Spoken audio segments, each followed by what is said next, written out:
Good morning, everyone. I would like to call this meeting to order and acknowledge that we are in Treaty 1 territory, the home and traditional lands of the Anishinaabe, Innu, and Dakota peoples, and in the national homeland of the Red River Métis. Our drinking water comes from Shoal Lake 40 First Nation in Treaty 3 territory. My name is Carrie Linklater, and I am your chairperson today, and I am joined via Zoom by panel members, Ms. Michelle Duncan, Mr. Bill Moretsky. Our city assessor this morning is Mr. Jason Brown, and our hearing secretary is Mr. Stephen Lunn. To the Zoom participants of the hearing, please note you are placed in the waiting room until your property is called upon. When it is your turn, you will be admitted into the meeting. Kindly follow along on the City of Winnipeg's Board of Revision YouTube channel for the hearing process. We will be hearing applications for revision of the assessment roll in accordance with the Municipal Assessment Act. The matters for which revision is requested have been described in each application, and we will limit discussion to those matters. Statements that are made at this hearing are sworn testimony, and anyone speaking to the matters must be sworn in. Be advised that comparison of assessments of properties are not considered evidence of market value by the board. The board is appointed annually by City Council and is independent of it and the city administration. It makes its decisions on the basis of the evidence provided at this hearing and issues a written order that will be mailed to all parties as soon as possible. Please note that the board's decisions with respect to an application may be appealed to the Manitoba Municipal Board. The matter pertains to assessed value or classification, or to the Court of King's Bench if the matter pertains to the application of exemptions from taxation. Should you wish to appeal, information on how to do so will be included with the board's order. With respect to the hearing process, I will confirm the points of appeal with your property to be addressed with each applicant following the swearing in. We will then have the assessor's testimony followed by questions that the applicant may have, and then the applicant's testimony followed by questions. Each side will have an opportunity to summarize if they wish. Once all of the evidence about an application has been brought forward, the applicant may leave. The process will repeat for each item on the docket today. The session will close after all the applications have been heard, and the board will deliberate in private and make its decisions. You will receive the board's decision by registered mail as soon as possible. And as information, all public hearings are live streamed, recorded, and will be part of the public record. This morning, we will be hearing items 1 and 3 through to 9. And Mr. Lunn, if you could affirm the assessor and the applicant, please. Mr. Assessor, please state your full name. Just for the record, we have two assessors today. So I'm Jason Brown. Do you affirm that the evidence you're about to give at this hearing is the truth, the whole truth, and nothing but the truth? I do. Thank you. And Madam Assessor, please state your full name. Do you affirm that the evidence you're about to give at this hearing is the truth, the whole truth, and nothing but the truth? I do. Thank you. Mr. Neufeld, please state your full name. Rocky Neufeld. Do you affirm that the evidence you're about to give at this hearing is the truth, the whole truth, and nothing but the truth? Yes, I do. Thank you. And Mr. Mercury, do you affirm that the evidence you're about to give at this hearing is the truth, the whole truth, and nothing but the truth? I do. Thank you. Thank you. And the first property we are going to be hearing is 600 Goldston. Thank you, Madam Chair. I'm just going to try and switch to the computer or camera right now, if that's okay. All right, go ahead. Thank you. Mr. Mercury, will you be joining us for all of this morning's proceedings? I'm here on just two matters, Madam Chair. It's 345 debates and 727 mission. So I don't know if it's possible to group those together, if it's not an inconvenience to the assessor to move those to the top of the list. Mr. Brown? Oh. You're on mute. All right, sorry. Yeah. Which property were we talking about? I'm sorry. There are two properties, 345 debates and 727 mission. Okay, 727 mission, we are waiving the non-cooperation. Okay. Ask. Okay, so then that would just leave debates. Is it possible to move that to the top? I have no problem with that. Okay, thank you. And I also have no problem with that. Mr. Neufeld, I'm assuming you're fine with that? I'm fine with everything, thanks. All right. Then we will move on to. Sorry? Oh, I thought somebody. We'll move on to 345 debates as our first property. And this property has preliminary issues, correct, Mr. Brown? There is, the applicant did mark that they were seeking to challenge the class and liability in this Yes, property. and we discussed this, Mr. Brown and I discussed this yesterday, so we won't be proceeding on class and liability, it's just quantum. All right.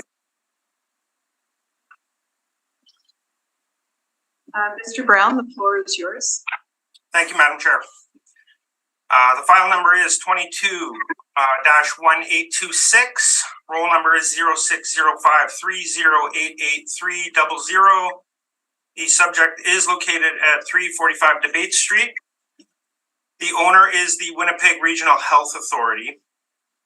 Today we're prepared to defend a 2023 value of $4,523,000. This is based on an April 1st, 2021 reference date. This is an industrial warehouse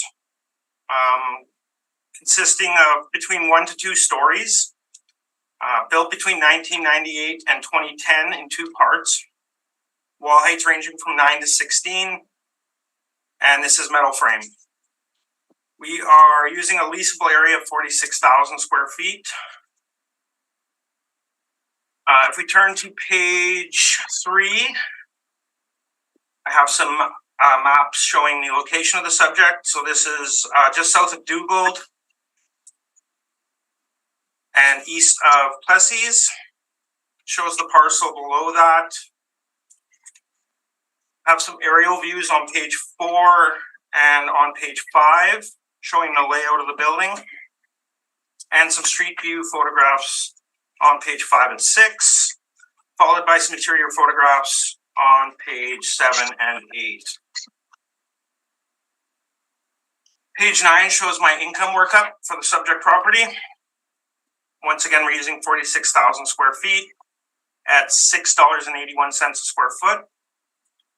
This gives us our gross, potential rent of $313,274. We've reduced that by 3% vacancy, 3% expenses, and a shortfall of $3.85. This yields our net operating income of $289,447. We capitalize that at 6.4%, which generates the assessed value of $4,523,000. I have some comparables on page 10. All roughly the similar size. Wall heights ranging from 12 up to 25. Years built ranging from 1961 up to 1990. And the rents range from $5 up to $6.95. Our capitalization rates are located on page 11. I've highlighted the industrial section. We can see the city's using a range between 5.55 at the 20th percentile and 7.45 at the 80th percentile. The subject's at 6.4%, which falls pretty close to the middle of those two. And then we have the outside sources to the right of that, and those range from a low of 6 to a high of 7.25, depending on the type. My addenda shows on page 13, there's a plan view of the parcel.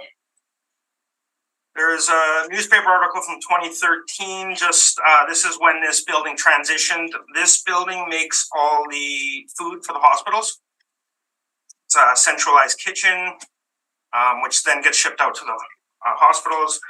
This article just describes some of the operations and some of the aspects of the building that were specialized for this type of operation. Page 22 shows the income and expense questionnaire as filled out by the owners. We can see this is fully owner occupied. So that is why we deferred to the model for this property. And based on that, we ask that the assessment be confirmed at $4,523,000. Thank you. I thank you, Mr. Brown. Mr. Neufeld, will you be asking questions, or Mr. Mercury? I believe I will, and Mr. Mercury may join if I've missed something. The dimensions are 46,002. Is that based on the original plan area? It's what they indicate on page 22 in their income and expense questionnaire. Right, I see that. Yeah. Okay, I had different information from an internal source. That's. I was just wondering. And I noticed that you're higher than us, which I do like to see. But I would assume those came from the plans. Yeah, I think it was during the changeover that there may have been a reconfiguration. That's potential. Is there are there any outer buildings here or foyers added for shipping areas?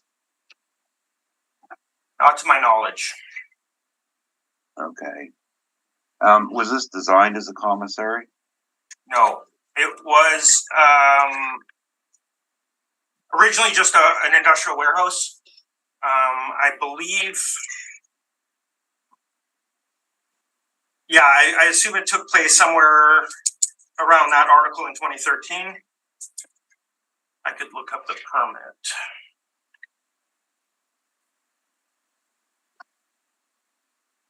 And while you're doing that, these pictures that are in your brief, where they these were taken by an assessor at some point in time, is that correct? I believe those are from the internet.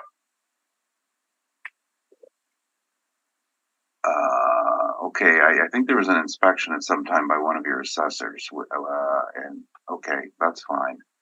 So this is a facility that's been approved for food preparation then, with meeting all that the appropriate standards? Correct. And under the model, which is on page, first of all, confirm that this was valued under the model, your workup on page 9. That's correct. And what is how is it input in the model? Light manufacturing?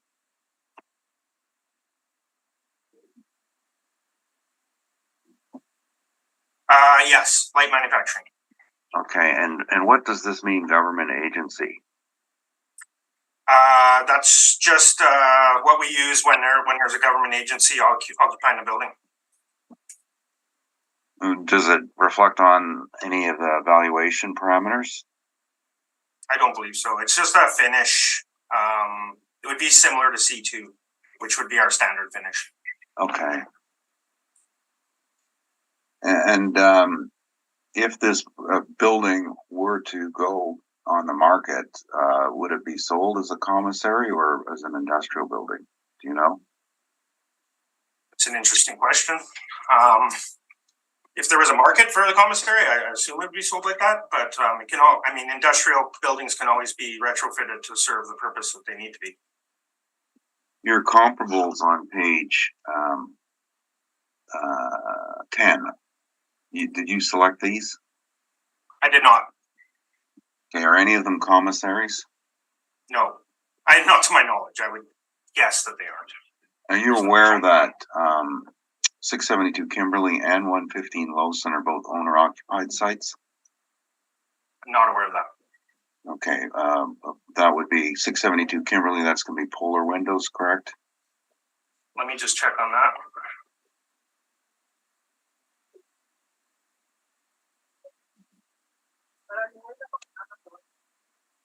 Correct. Kimberly's Polar Windows. And 115 Lowson is Wallace and Wallace, correct? Correct. Okay.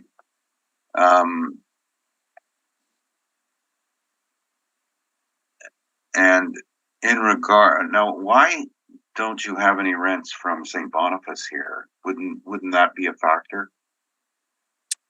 It looks like they were chosen based on the areas and the lease start date. Okay, and your cap rate, does it take into account the specialized use? Or is it just manufacturing light?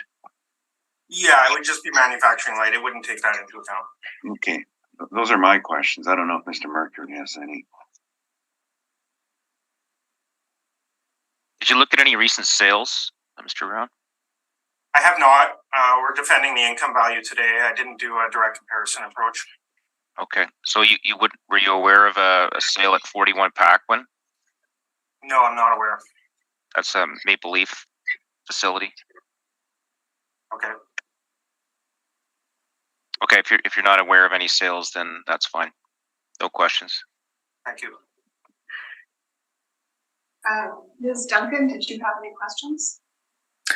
Just, are you familiar with the lease terms on the subject property? The subject property is owner occupied, so there is no lease. It's owned by the WRHA, and it is they're operating out of there as well. That's right, too. Okay, thank you. And Mr. Moretsky? Yes, so on your workup on page 9, you have expenses 3%, so that'd be non-recoverable expenses, correct? Correct. So what kind of expenses are included in there? The What kind of non-recoverables. expenses are included in non-recoverable? Yeah, can you list them? Just a few of them. Well, typically it would be just like maybe insurance or maybe some administration. It varies from building to building. Why does it vary? Depending on how they operate. This one's owner occupied, so there is no non-recoverables in essence, but that's just the 3% is based on our research into looking at these leases, and I believe industrial is below 3% on average, but that's what we went with this cycle. Last cycle it was 2%. Okay. Here's the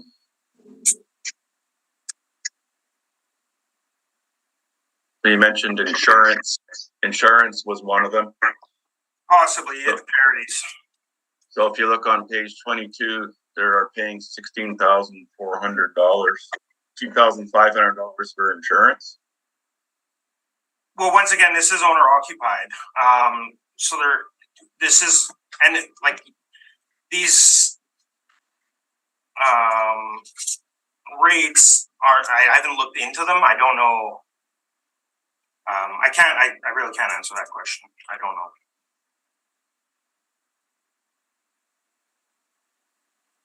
Because this is owner occupied, it's hard to try and break out what non-recoverables will be. It's easier to look at a financial statement from like a management company. Okay. For that. Okay. On the next items, if there is one like that, I will come back to that. Okay. Certainly. Okay. Thank you. No further questions. Thank you. Mr. Brown, just to clarify, page 9 of your brief, it is model driven? Correct. And you did not make any adjustments to it? Not to my knowledge. Okay. So this building started off as just an industrial warehouse, correct? And was converted sometime in 2013 or just prior? Looks like 2009 was the permit. When it was completed, I'm not sure. Do you have a value on the permit? There are multiple permits. There's one for $657,000, and there's one for $2,190,000.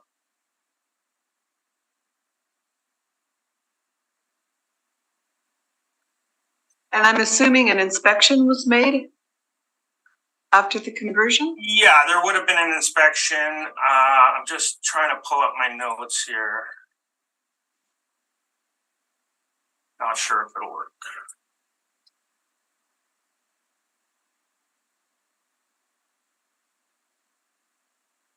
Yeah, I would assume an inspection was done around that time. Oh, wait, here.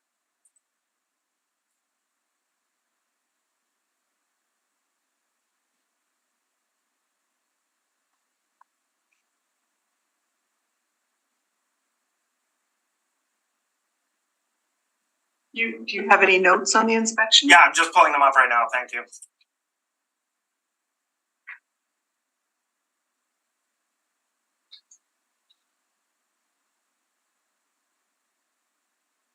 So yes, we inspected it on February 17th, 2010 with a supervisor from the WRHA. It was also inspected in 2011. Yeah, and that was the last time. And did you yourself do the inspections? It was not me. Okay. Is there any information in regards to the property? Condition, finishings? I mean, by the pictures, I think you can see some of the detail finishing. It's obviously, food preparation is going to take a high-end finish. It has to be sanitary. It looks like their shipping area on page 8 looks like it's adequate for what they're doing.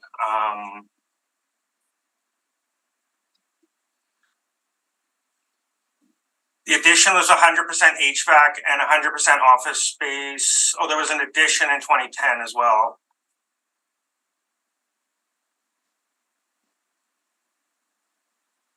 But yeah. All right, I thank you. That's all my questions. Thank you. Mr. Neufeld, if you would like to proceed with your brief. I just had a follow-up question. There was some new information about permits and costs. Could you tell me the permit number that you mentioned at 2.1 million? Yeah. Permit number MP 107275.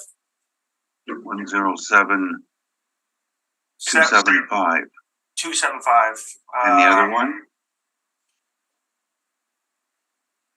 The other one was a construct addition MP 107270.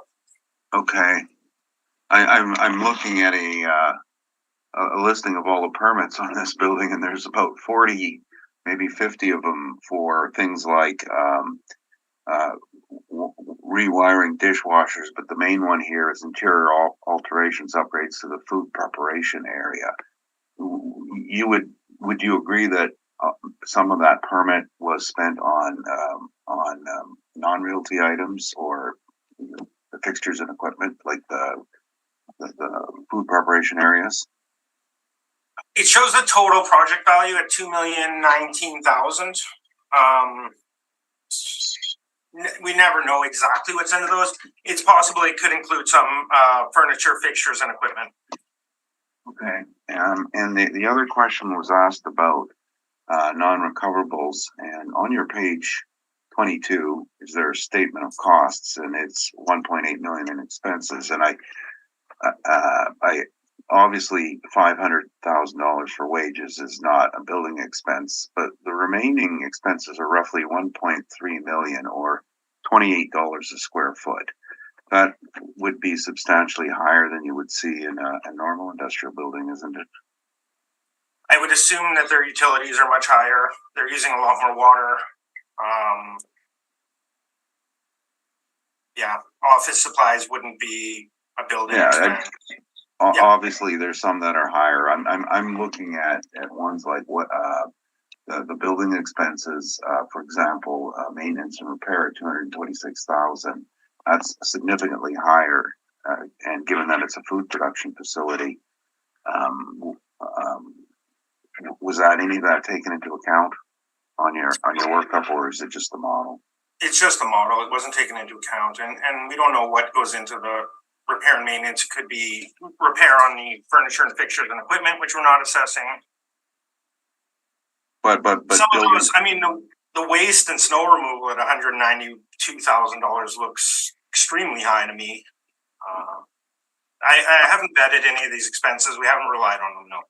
No, okay, that's fine. I'm focusing on the building expenses, the building equipment expenses that are in place for a commissary. Not these are non-realty, but I appreciate your answer. Thank you. I think we can start ours. I think Mr. Mercury had a piece of rebuttal to enter in regard to the assessors, one of the assessors' answers. And we're going to hear rebuttal at the end. So if you'd like to proceed with your brief. Okay. All right. Great. Thank you. As stated, now I've been looking over the area discrepancy, and I think what happened here is that on the initial plan, there was a two-story part, and if you look at the pictures, the 2 stories don't extend to the ground. So in the initial numbers we were given, it was 2 stories, same rate per floor, and I think the assessor's number is correct. And I'm not going to modify or change ours downwards. It'll just indicate a higher rent on some of the other areas. Because we had this in sections, and we got this from the city's, from the owner as well as the city's property attribute site. We had it split into an office and a commissary part, and the office would be at $813, and the commissary would then be altered to around $5, just with changing the size of it, just to keep this all in perspective. But the overall NOI estimate is $253,000 as a building. It is a bit of an odd building in its current configuration.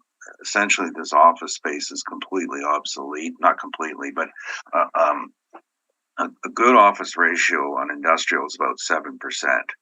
And the idea behind that is that industrial space is meant to make money with the product they're making or storing or shipping, not on offices. Offices wasted space, and that just puts a downward on all the income. Our overall number would be is 253 at is $550 a square foot. And as an overall blended rate, and that would be fair for a purpose-built facility with a fair amount of super adequacy. We have, and it is owner occupied, and we looked at some rents, and our rents are on page 3. What we had done with this analysis is done a calculation of statistical analysis. You see in page 3 to determine the number that came in at 480. 3 was to put all of these rents into a spreadsheet and create a formula, and then determine the intersect at 38,306 square feet. So this is how we derived it as our guideline, and it takes into account the economy of scale as to rents in the specific area. I was just looking down our list here. There's 2049 Dugald, which is probably the most comparable building we have. This is a food distribution warehouse, and it's a specialized one with freezers and coolers. It was designed by Northwest Company for servicing remote First Nations as a food depot, still in use for that. So they don't do processing there, but they do storage and food storage and food distribution, and that is at $395 a square foot. And it has a fairly large land site, and it's better located. Although the improvements are older, They are food rated, and when I say food rated, there's a standard that Manitoba Department of Health requires, which is all surfaces have to be non-permeable, and there are air handling requirements, and there's inspections by the Manitoba health inspector, and that's our best comp, 395. We think this is a bit superior. There's I'm just trying to see if I have any others in St. Boniface. There was some on Transcona. Mission, and that's a much larger site at 350.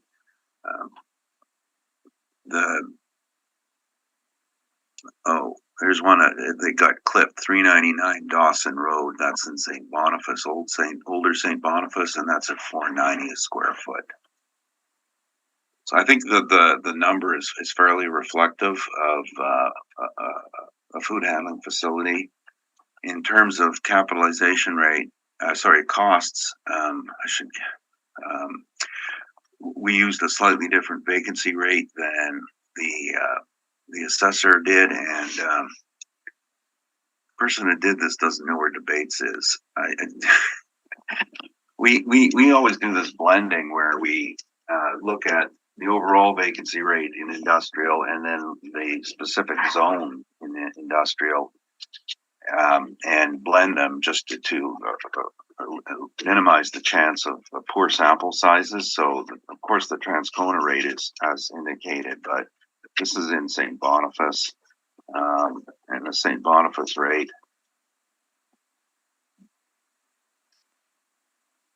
is 4.1%, not as indicated 1.5. I'm not going to change the number. It would just indicate probably about a 4.5-5% vacancy rate. Our non-recoverables are calculated then to the shortfall, which is based on, in this case, is a slightly lower rate than what the assessment has, as is the vacancy. It's reflecting that it has a school tax exemption, and the major cost to non-recoverables are the taxes. So taxes are lower. We're taking that into account. However, non-recoverables using a standard 5% on our page 33 and 34 are a sampling of managed properties. All of these are managed by Colliers, professionally managed with professional statements. They're a mix of office, retail, and industrial. The mean non-recoverable is 9.81%, and the idea that, even though a lot of the expenses incurred in the subject do relate to the operation of the business, it's still indicating $28 a foot, or 1.3 million in costs. And I agree with the assessor. Some of those are kind of on the high side for the operations, but it is a significant number, and it's based on the operation as a food preparation facility. One of the things about utilities and food preparation facilities is that they operate with makeup air systems, and it's not like a space heater style furnace. The makeup airs take a tremendous amount of air through an indirect fired heater, and the utility cost is huge. A space heater is meant to just generate heat in one place and more economical. Generally, a makeup air system will be running about $3 to $4 a square foot versus a space heater, which might be 80, 90 cents a square foot. And it's not a question of, well, you're doing that because you have food.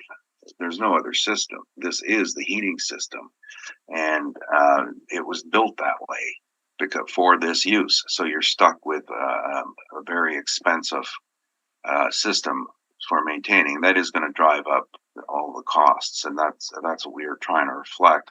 We did normalize it at 5%, but the actual non-recoverables, I was looking over this list, are much higher than this. In terms of the capitalization rate, this would be a normal building in most cases, but the issues I've already discussed, the conversion to a commissary, and the overabundance of office are negative uses.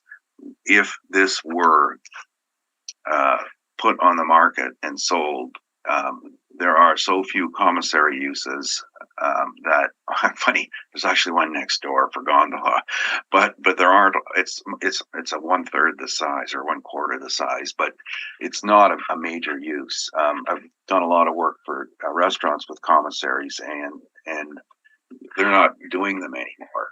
For example, Salisbury had one on Bannister, where they used to make all their products, but it's not happening anymore for food service.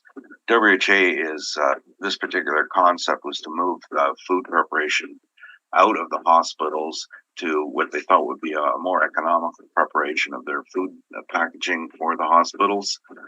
Whether that's a good idea or a bad idea, it is a specific use idea, not transferable in the market. So you have to look at the higher end of the cap rate range because there's going to be millions in conversion to bring it back to light manufacturing. That was my presentation in general. Thank you. Mr. Mercury, did you want to add anything to this at the time? No, there was Mr. Neufeld referenced rebuttal material, and I can send it. There's a board order with respect to a property in the same industrial park at 41 Paquin Road, which I thought was helpful to this situation, and the board should be aware of it because it's literally 1 kilometer away.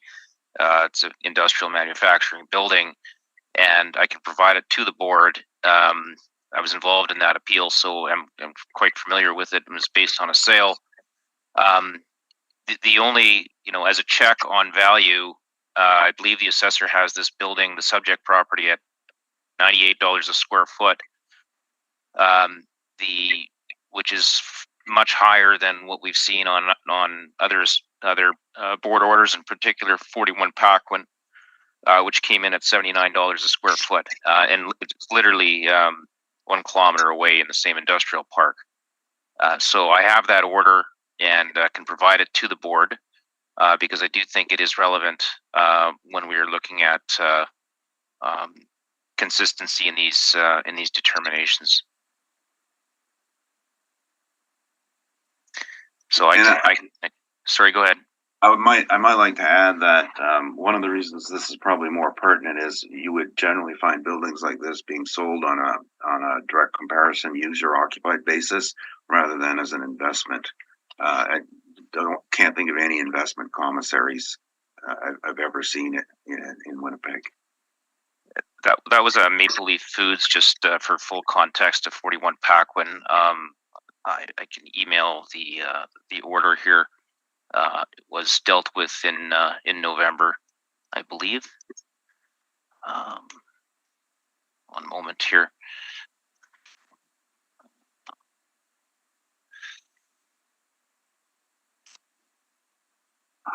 Well, we're just going to proceed with questions at the moment. If you don't have anything. No other, yeah, that's fine. Mr. Brown, did you have questions, Mr. Neufeld? Yes, Madam Chair, thank you. So Rocky, you were stating earlier that this property is incurring roughly $1.3 million in expenses. Yeah, yes, that's what the sheets show. Okay, but they're only generating $253,000 in income. Well, they're generating no income.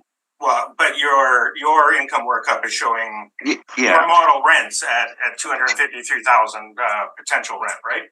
Yeah. So anybody are you saying that somebody who would buy this building would lose $1 million a year?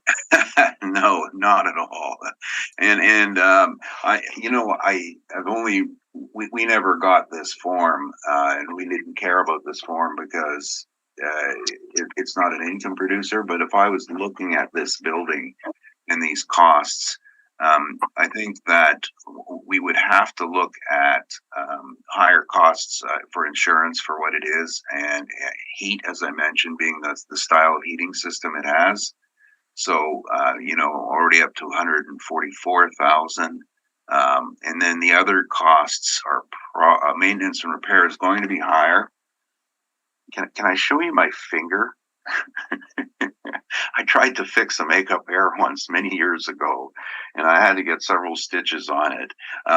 They do break down an awful lot, and this style of makeup air system, because it's just incredibly old fashioned.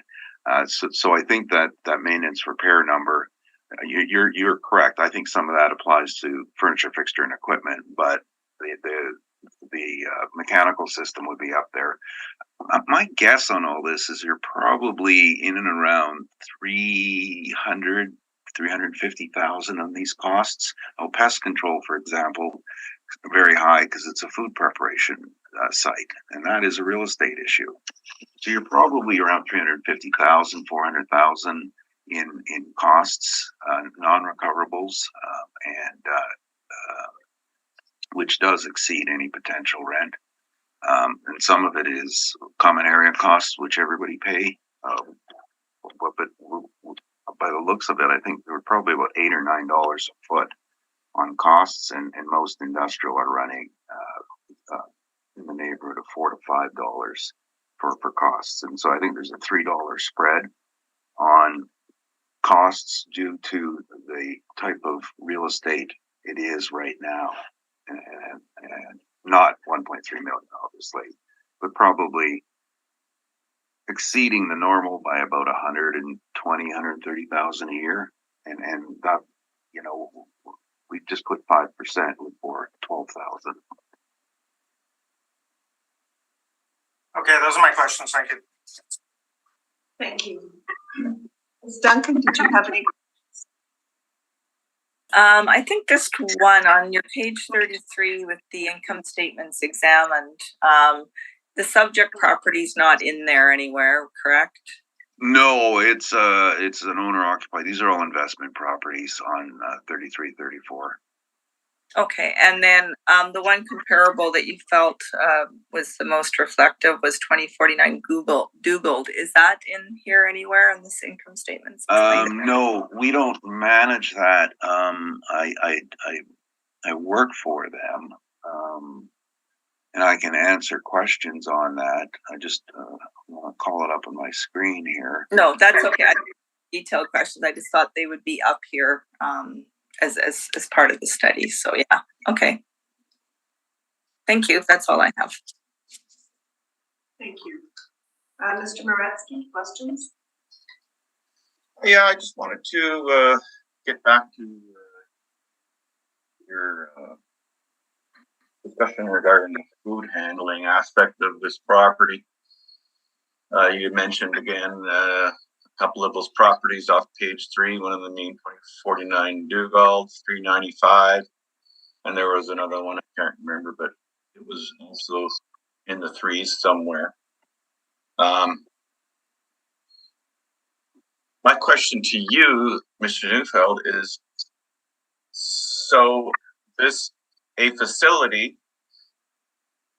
is a food handling facility. It's going to have all kinds of infrastructure around that, like you said, the heating. So are you arguing that this is the only thing that this facility can be used for from here on in, because it's all set up that way? No.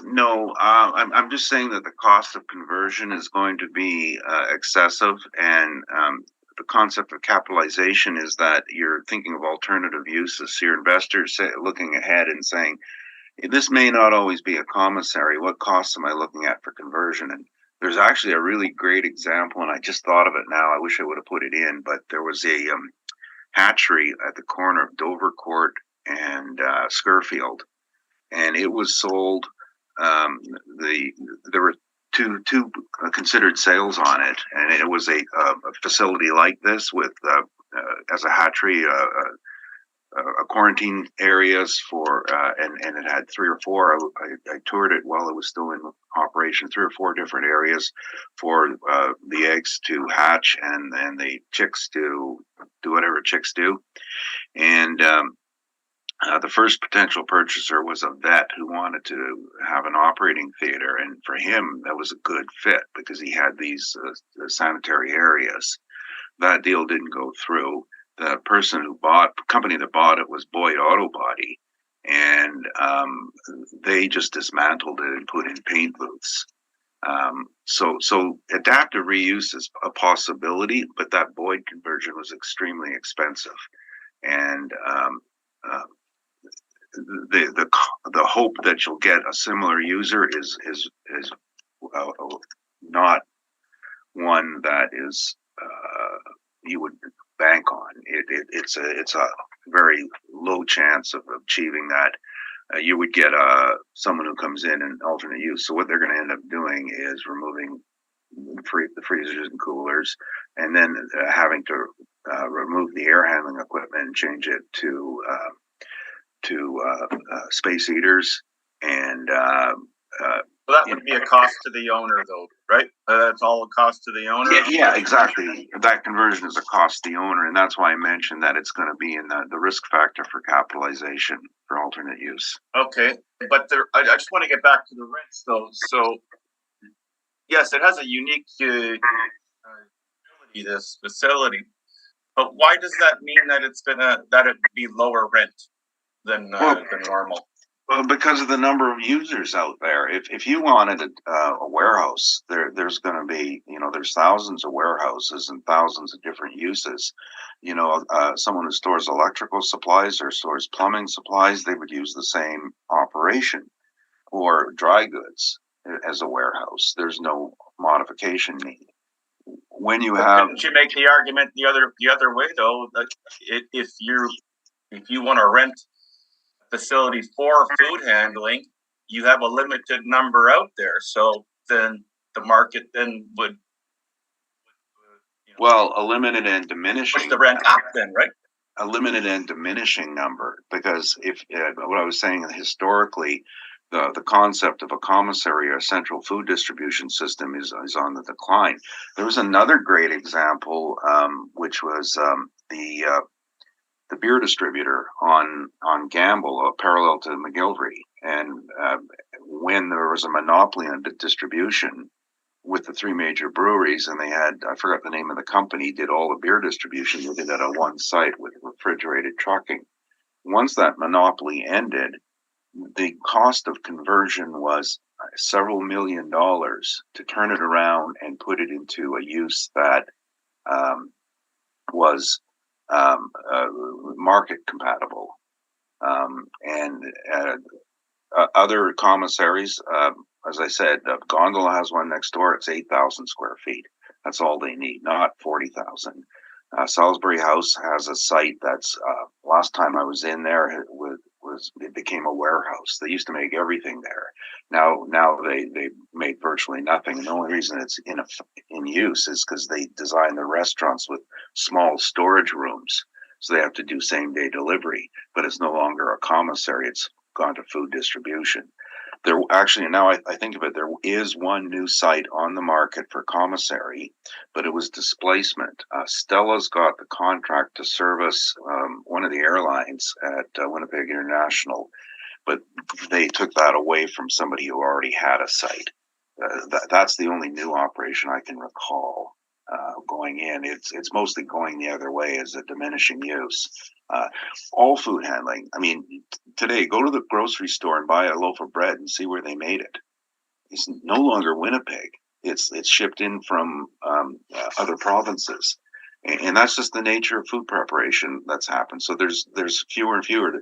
There's been I think 6 cold storage buildings that we have noted in Colliers that have been converted from a cold storage, which is storing the food in freezers, to something else. Mr. Mercury is talking about the Canada Packers site being made obsolete. It's that's based on the change in food inspection by Canada Food Inspection Agency, where now you need a federal inspection because of bovine spongiform encephalitis. Everything is saying food preparation is a declining market, and that was my point. And I'm going to long speech here. Your square foot number for rent is really driven by the economies of scale, like you have on that chart. That's correct. Anyways, right? So, okay. Yeah, it's supported by Dugald and the other one I mentioned. So the one below there, the chart is small industrial rental rates. You're trying to show there that the smaller the facility, the higher the rents rate are going to be. Is that what you're trying to show with that chart? No, I'm just showing how lazy we are. We just put all of these rents in one, and then when we make a new report for the board, we put it all in. I wasn't putting any attention on this. There'll probably be another one today that we be focusing on that chart. We just put them all in, but for this purpose, no, we used page 3. And the one below that again is the same thing. It's just thrown in there. For loft warehouses, it makes it easier for our template. We don't have to change for every property. Okay. All right. Thank you very much. Appreciate the. No further questions. Thank you. Mr. Neufeld, just one quick question. Did you inspect this property?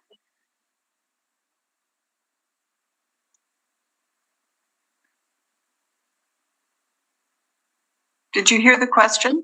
Oh, no, I did not. Nothing. Did you inspect this?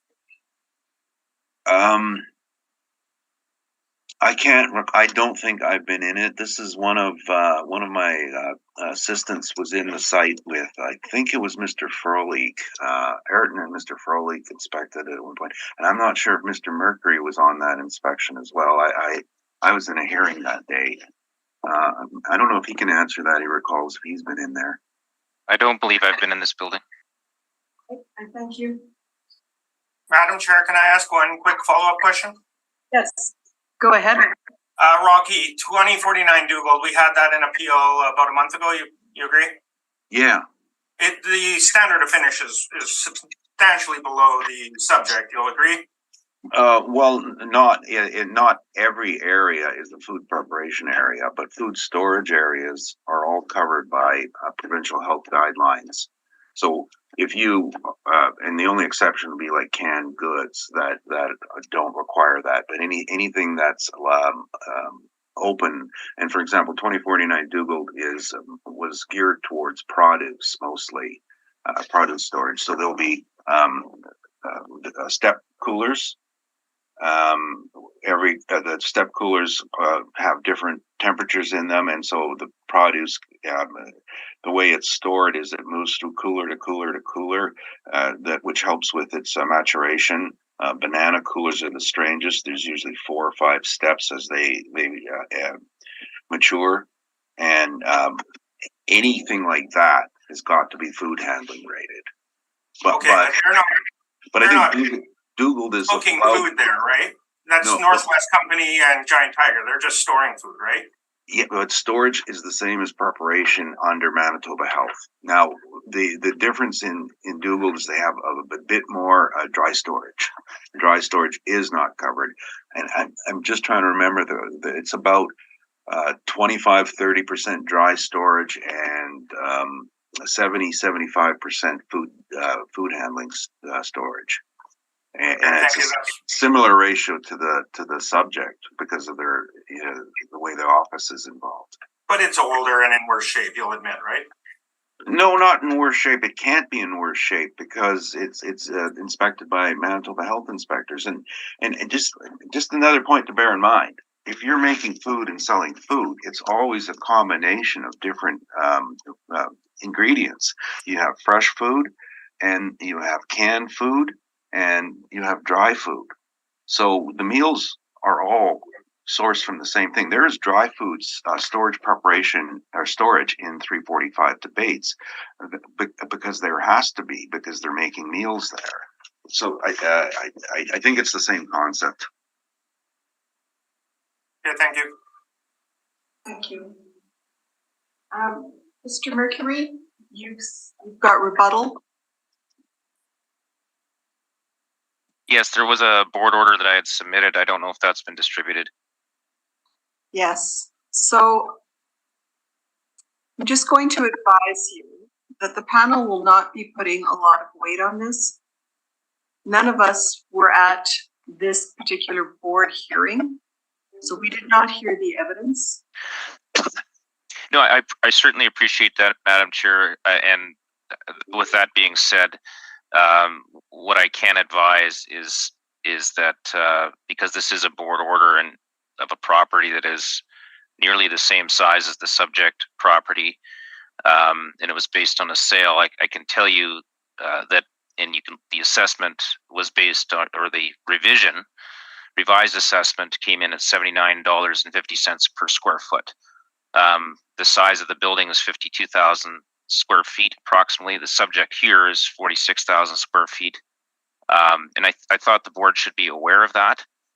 This was not a commissary; it was just a distribution warehouse, essentially, for what was previously Vantage Foods and now Maple Leaf Foods. And the vacancy that was used was 4%.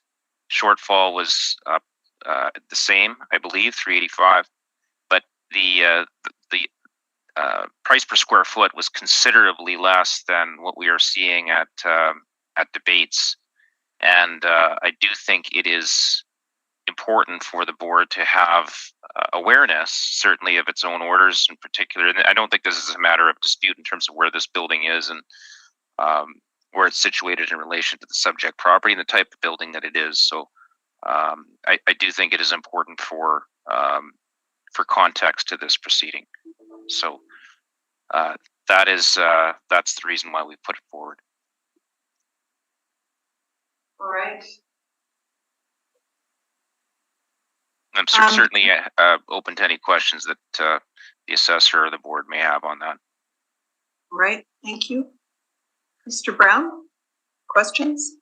I haven't received any rebuttal yet. Oh, okay. Okay, I've got it now. This is my first time seeing this. Obviously, I haven't done any research into it. I also was not a part of that hearing. Without taking a recess and me researching this, I can't really speak to it. Right. It was your colleague, Mr. Froelich, and there was a public sale of this building at $3.8 million.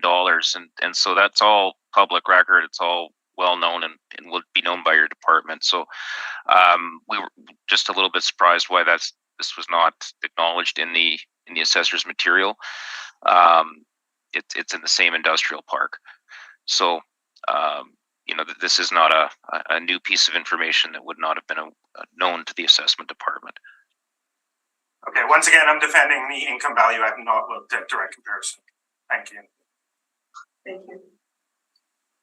Ms. Duncan, did you have any questions? No questions, thank you. Mr. Moratsky?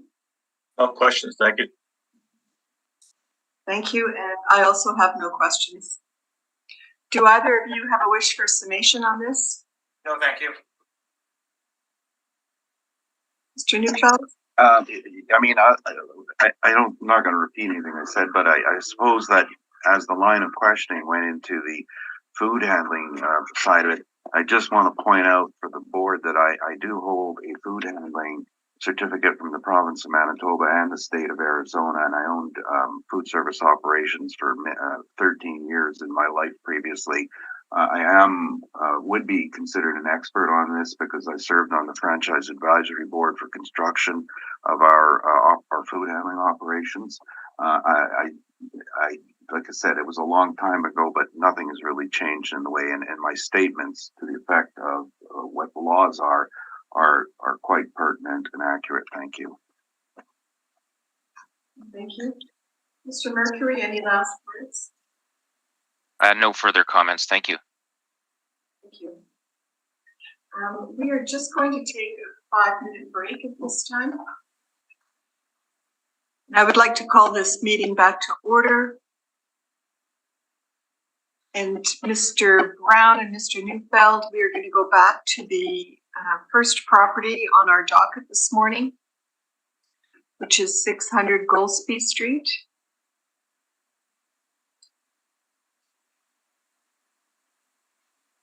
And Mr. Brown, whenever you're ready. Thank you, Madam Chair. This is file 22-2455. Roll number is 0206276700. Subject located at 600 Goldsby Street. defending a 2023 assessed value of $8,695,000 based on a reference date of April 1st, 2021. This is an industrial warehouse, one story, built in 1959 and renovated an addition in 2015. We have wall heights ranging from 11 to 21. This is zoned manufacturing light. And we have a leasable area of 122,700 square feet. Map view on page 3. It's located northeast section of Winnipeg. We can see so it's just east of Raleigh, just north of Monroe. Aerial view on page 4. The triangle shaped building is the addition in 2015. We have street view on page 6 and 7. And then some interior photographs, page 7, 8, 9. Just showing the warehouse and one of the office being used as what looks like a classroom. Rent comparables on page 10. This is owner occupied, so we are relying on the model, and these rents comparables are here to justify the model rent. These range from 15,000 all the way up to 121,000. Wall heights ranging from 10 to 22, sorry. Effective year built ranging from 1958 up to 2014. And we have rents ranging from $4.98 up to $8.96. Capitalization rates located on page 11. Once again, I've been highlighted the industrial portion. These rates range from 5.55 at the 20th percentile up to 7.45 in the 80th percentile. The outside sources range from 5 3/4 up to 7 1/4. We have the income workup on the next page. So we have 122,700 square feet total at $5.96 per square foot. This gives us our potential income of $731,292. We've used 3% vacancy, 3% expenses, and $3.85 per square foot for shortfall. This generates our NOI of $673,900. Capitalize that at 7.75, and this gives us our value $8,695,000 rounded. Moving on to page 14. My agenda. This shows the income and expense questionnaire as received by the owners. Once again, owner occupied. So no revenue to derive from this. And going forward, there's just the COVID questionnaire. And based on that, we asked that the assessment be confirmed at $8,695,000. Thank you. Thank you. Mr. Neufeld, any questions? Yes, I'll just start with your description. We're talking about, I believe it was page 4, pointing out an addition. I'm just wondering if you were sure about that. You're correct. It is the square building. Good catch. I just sent in the You're right. original. It's the square building located at the bottom left-hand corner on page 5. Okay, good. So I just sent in the draft of the proposed changes and okay, so triangle old, square new, right? Correct. Yep. Okay. And I mean that's pretty obvious from page 6. Yeah, exactly. Exterior photographs, yeah. And well, when was that added? 2015. Are you sure about that? Permit was 2014. Okay. Yeah. I have a different date, but that's fine. And so the original was 1959 then, the triangles? Correct. And which, how does the wall height work on these? Do you know?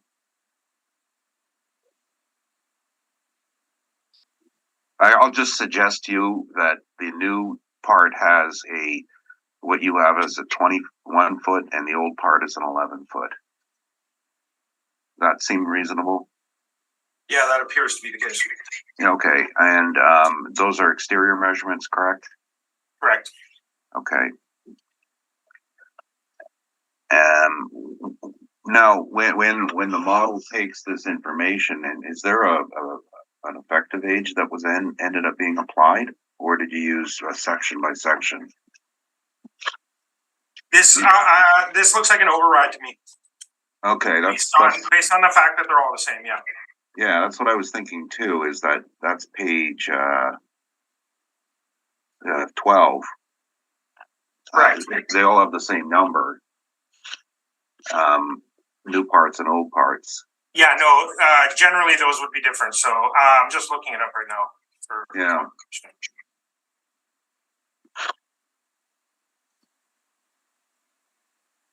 Well, I'm going to suggest to you that there's your sections on page 12. Two of the sections. One was the 22,000, I believe, was a completely rebuilt interior site. Where they removed the site, and then I think, I'm not entirely sure, one of the other sites, either 53 or 47, was as is, and then there's the new section, which is either 53 or 47. I've sent in the sketches, but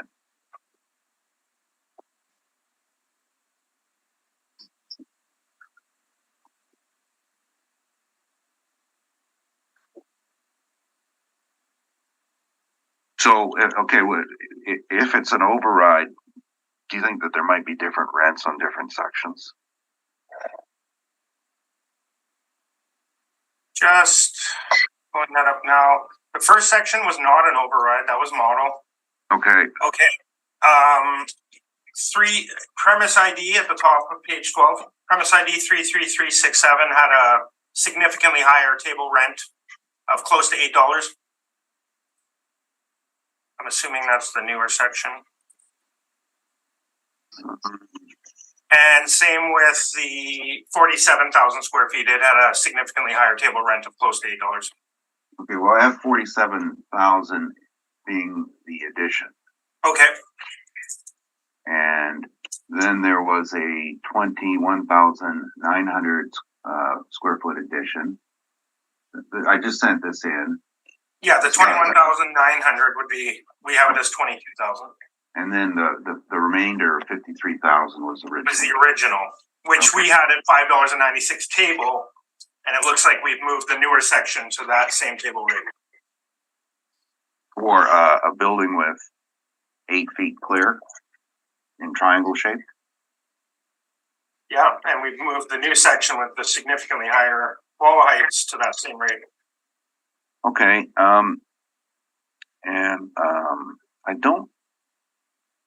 I think our main issue here is rent. So I don't think. Did you inspect this at any point? I have not. Who was who's the current user? Do you know? The current user is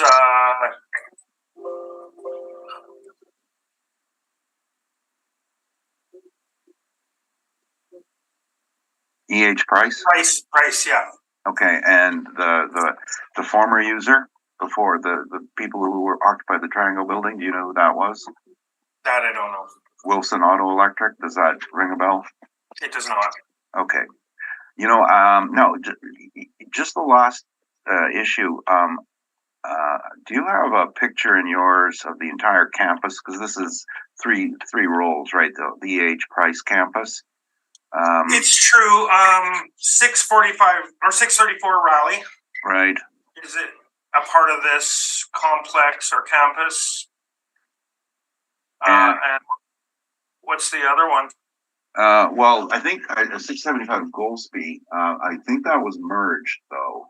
It was. That's all part of 634 Raleigh. Yeah, our page 3 in our evidence. That's fine. So this is a larger facility, and in terms of the land plan area, 1.81 is rather low, isn't it? Well, it wasn't lower until they put an addition on it. Well, okay, but we're doing on what it is, not what it was. Yeah, but I mean, they put that addition on by choice, correct? It's irrelevant. It's okay. Yeah, no, 1.81 is considered low, but because this is part of another site that does have a higher land plan ratio, clearly they were okay with the lower land plan ratio. Well, yeah, whether one user is or isn't, our concept is still market, and what would the market indicate for a land plan, right? True. At 4-to-1, we start looking at excess land, so this is about half of that. All right. Oh, sorry, there was one other thing I was just going to ask. The proximity of residential housing, which is right across the right-of-way from there, does this impact anything in your model? On your page 3, for example, all the little purple outlines of small spaces, those are all single-family homes. And in the middle between Raleigh and Goldsby, we have manufacturing. So does your model have any sort of ability to consider neighborhood users? It does not have that ability. We have the ability to change the quality of each building. However, I feel that this would have a more of a negative impact on the housing than the housing would have on it. Well, are you aware what happened with the Neil Avenue entranceway when this was built in terms of truck traffic? Oh, I'm assuming they were told they. So Neil is what Goldsby turns into, correct? Well, Goldsby comes from the north. Neil comes from the south. Yeah, Goldsby also comes from the south too. If you look on page 3, you'll see. Oh, okay. Yeah, I always get confused out there. Yeah, it's a bit strange. So not aware. I'm assuming they were told that they were to cease driving trucks on that street. Correct, and move it to Raleigh. Okay, thank you. Those are my only questions then. Thank you. Ms. Duncan, questions? No questions, thank you. Mr. Moretsky? Yes. So owner occupied, correct? Correct. Fully owner occupied. Fully owner occupied. Yep. Page 10. Yep. Something jumped out at me a little bit there. Just take on it. Your rent comparables. You have areas ranging from 15,000 to one is at almost 122,000. Correct. Which is the same, pretty close to what. Yeah, it's almost bang on. Yeah. So I guess my question gets to the economies of scale argument, which I've heard earlier today. This one is actually 896, and it's a very large floor area or leasable area. Why do you think that is? Well, economies of scale is definitely something that is, prevalent in the market. However, it's only one factor when determining a rent, right? Quality, location, size, all those are all factors in determining a rent.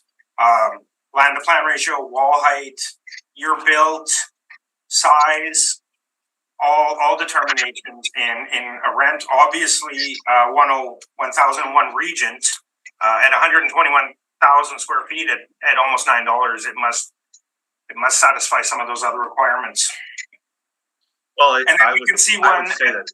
Yeah, go ahead. At McLeod, 101, almost just over 101,000 square feet. It's at just under $5, so pretty big discrepancy there. Yeah. So it appears to be quite an outlier in your list here. Would you agree with that? In terms of the economy of the scale argument? Yeah, it's a high rent for that size. McLeod would probably be a low rent for that size.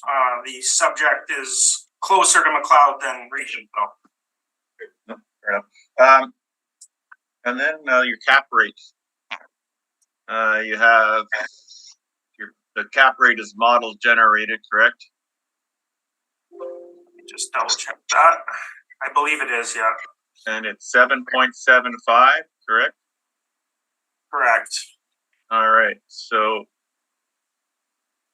your study to back up the model's cap rate, it falls out of any range that's on that highlighted area, correct?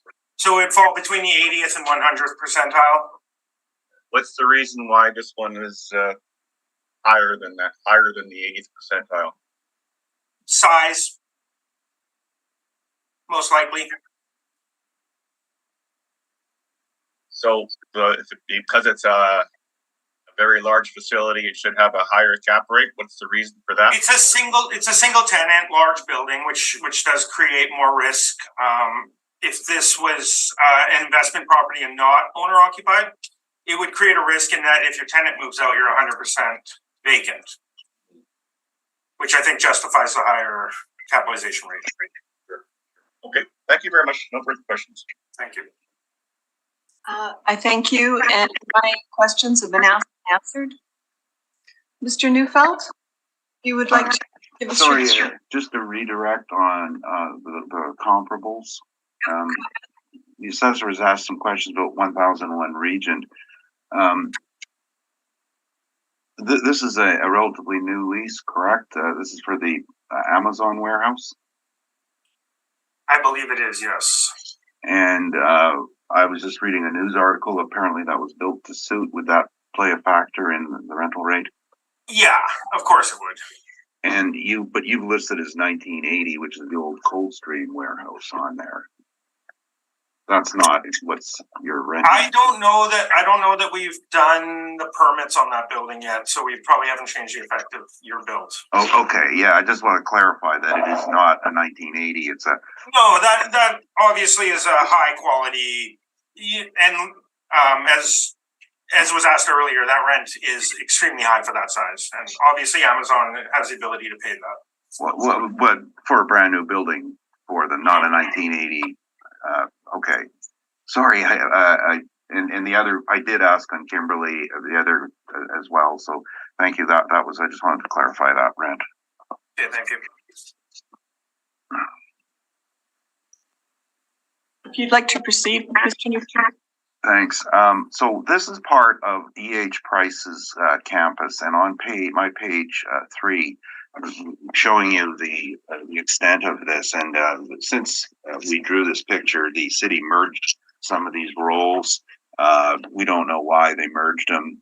675 Goldsby and 634 Raleigh. At one point, they were separate roles, and we don't know what the city does, but that's fine. But it's a total of approximately 542,000 square feet. And the similarity in the entire campus is that it's a very high building ratio, very low land ratio.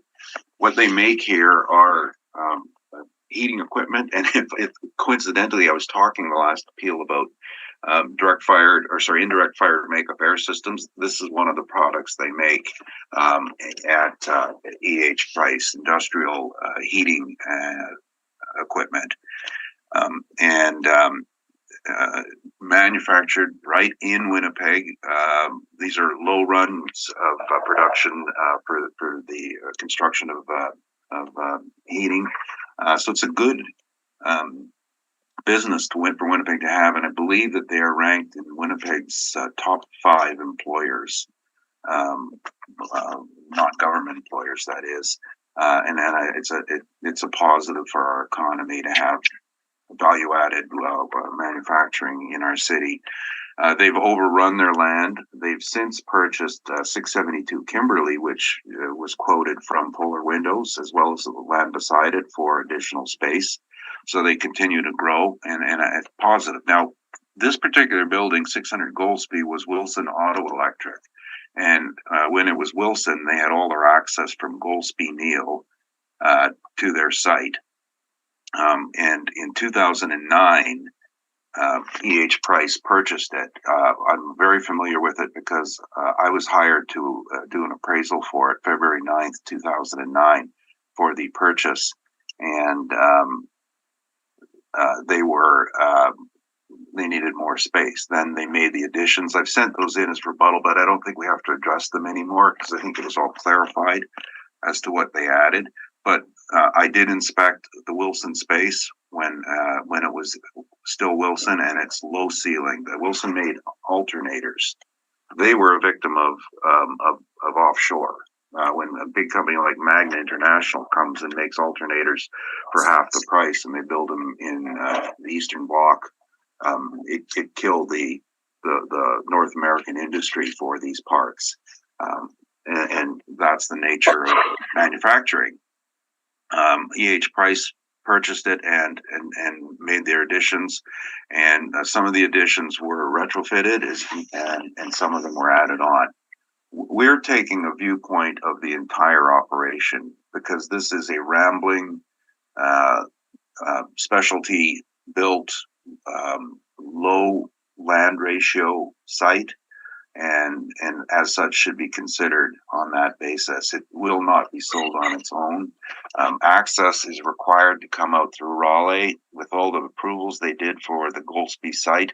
The merging of the planning issues is to get approval for the expansion. They had to change their access to Raleigh, which is not a problem since they own it, but it means it's not going to be separately marketable ever.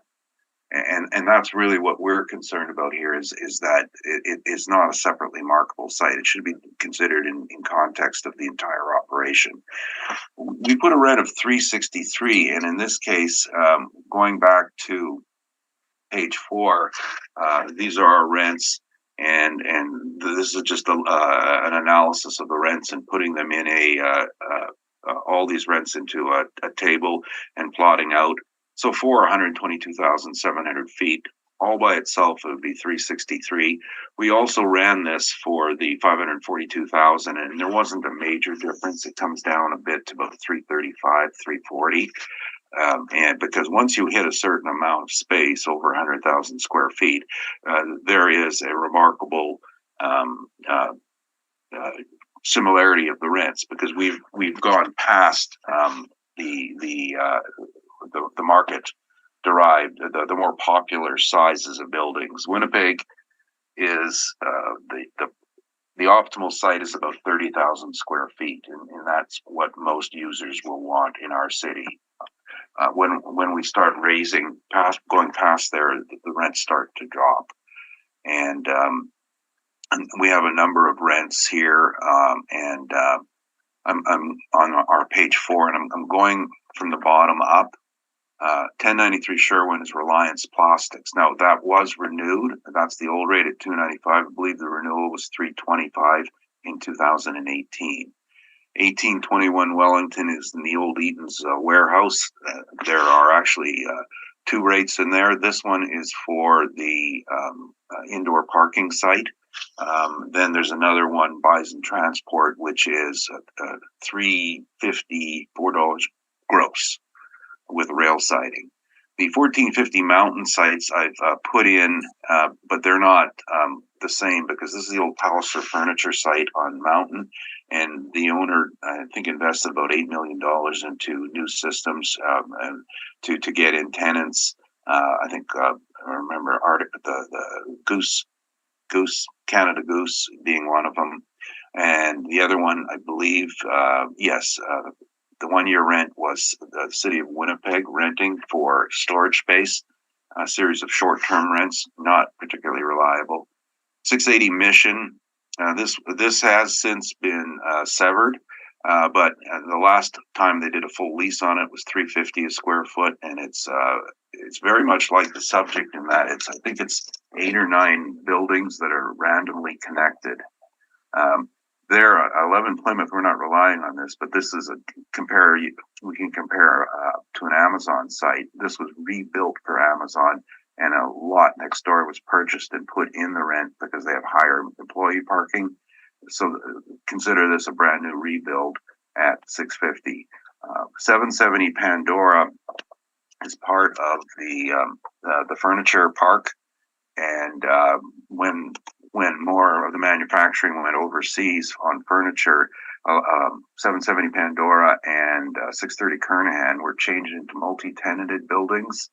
And so we have a variety of rents that came from the severing of it. One is at $3. There's a Kernahan above there at $2.86, and another Kernahan further above at $3.55. Now, you will see alternate rates on 630 Kernahan because they also have a very large office portion, which is rented by New Flyer, and that rent is, I think, $7 or $8. Just to clarify that it's a multiple tenant site. One of the characteristics of these rents is that the bigger you are, the less that we will get good evidence of rents that were done closer in time, because they're rare. They don't happen. If you looked at a table of rents in as I mentioned, these smaller sizes, there are a lot more current rents because that's a marketable size. We had this rule of thumb is that if you are a landlord and you got a big space, it's your problem because you're going to take a low rate. If you're a tenant looking for a big space, it's your problem because you're going to pay a premium to put together a space. It's just a very strange market, and it's looking for a perfect fit when there are very few market participants. The subject, as I mentioned, its downside is the poor ratio. Half of it's 11-foot ceilings, and the assessor's pictures, incidentally, are all from the new section, the higher ceiling part, but that's still not a high ceiling building.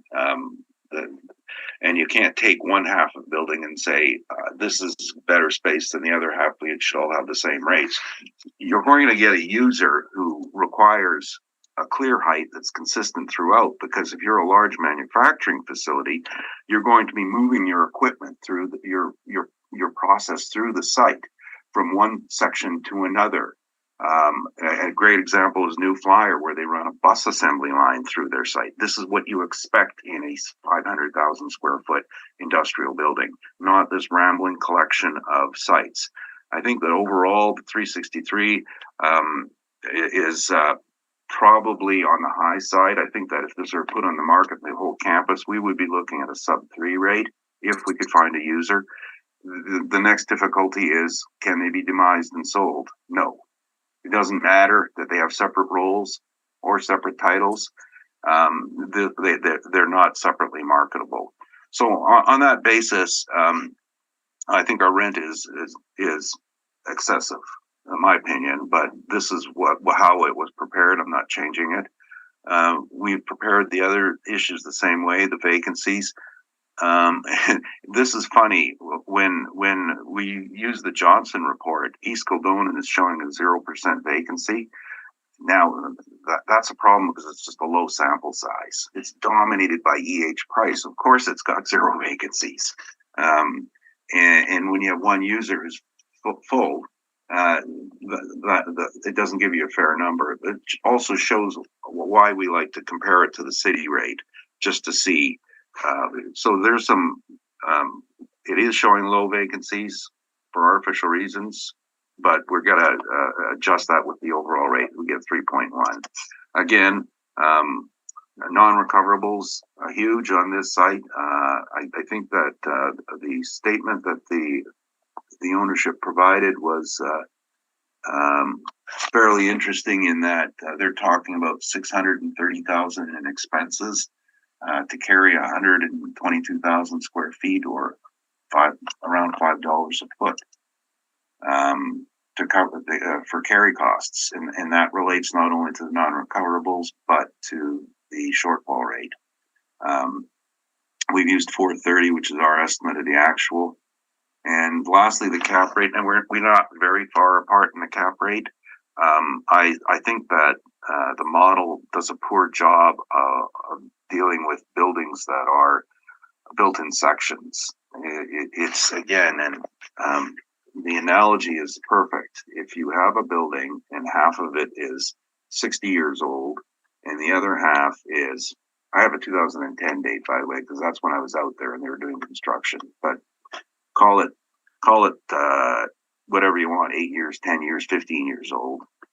60 years compared to that is like an old man getting a new heart. It's still 60 years old. It won't be sold in sections and someone's going to walk in and say, oh, I really like that new section. Really hate that old section. No, they're going to bulldoze the old section. So I think it's got to be skewed to the original age.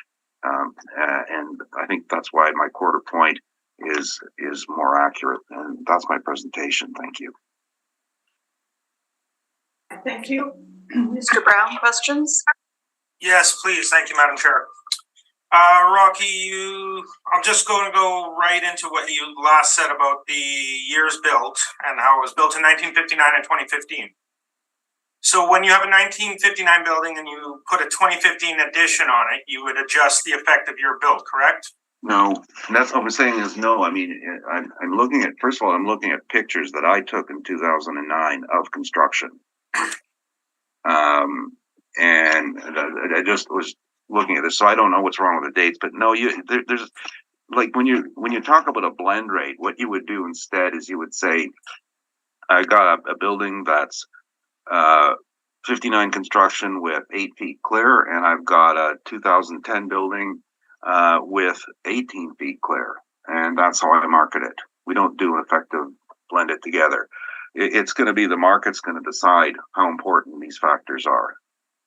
Okay, well, I can tell you the effective year built we chose was 1970, which is obviously significantly closer to the 1959 than the 2015. Oh, I asked you that, and you said it was. You didn't say that. No, I said the new addition was completed in 2015, but the effective year built for the entire complex is 1970. That's what we're using, and that's why the cap rate was so high. Okay, well, I asked that, but it's not shown on page 1, right? No, it doesn't show it, but I'm okay. looking at it. That's fine. That's fair. I mean, Okay.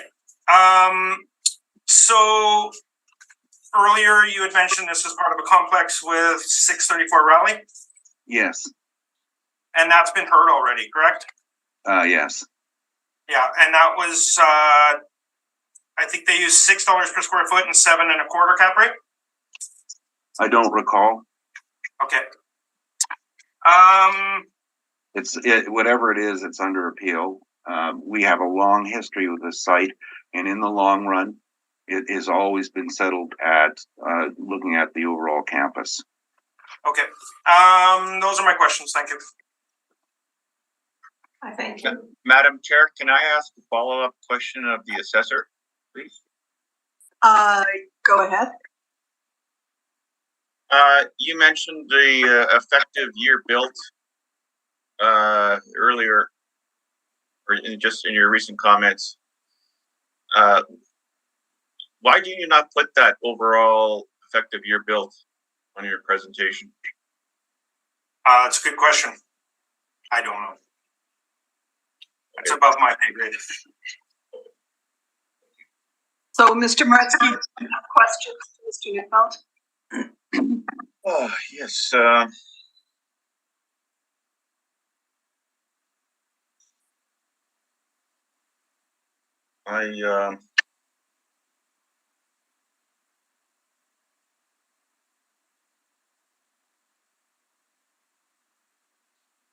No, I guess I do not have any questions. Applicant. Thank you. Ms. Duncan, questions to Mr. Neufeld? Yeah, a couple of them, and they're probably just more clarifications, so I apologize if it was said and I missed it. But 634 Raleigh, is that a separate owner or same owner?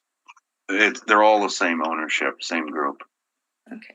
And that sounds like that was merged with the subject property at some point in time, or is it a purchase?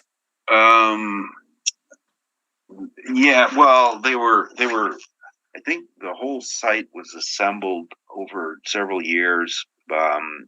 And I think it was originally about 4 or 5 parcels.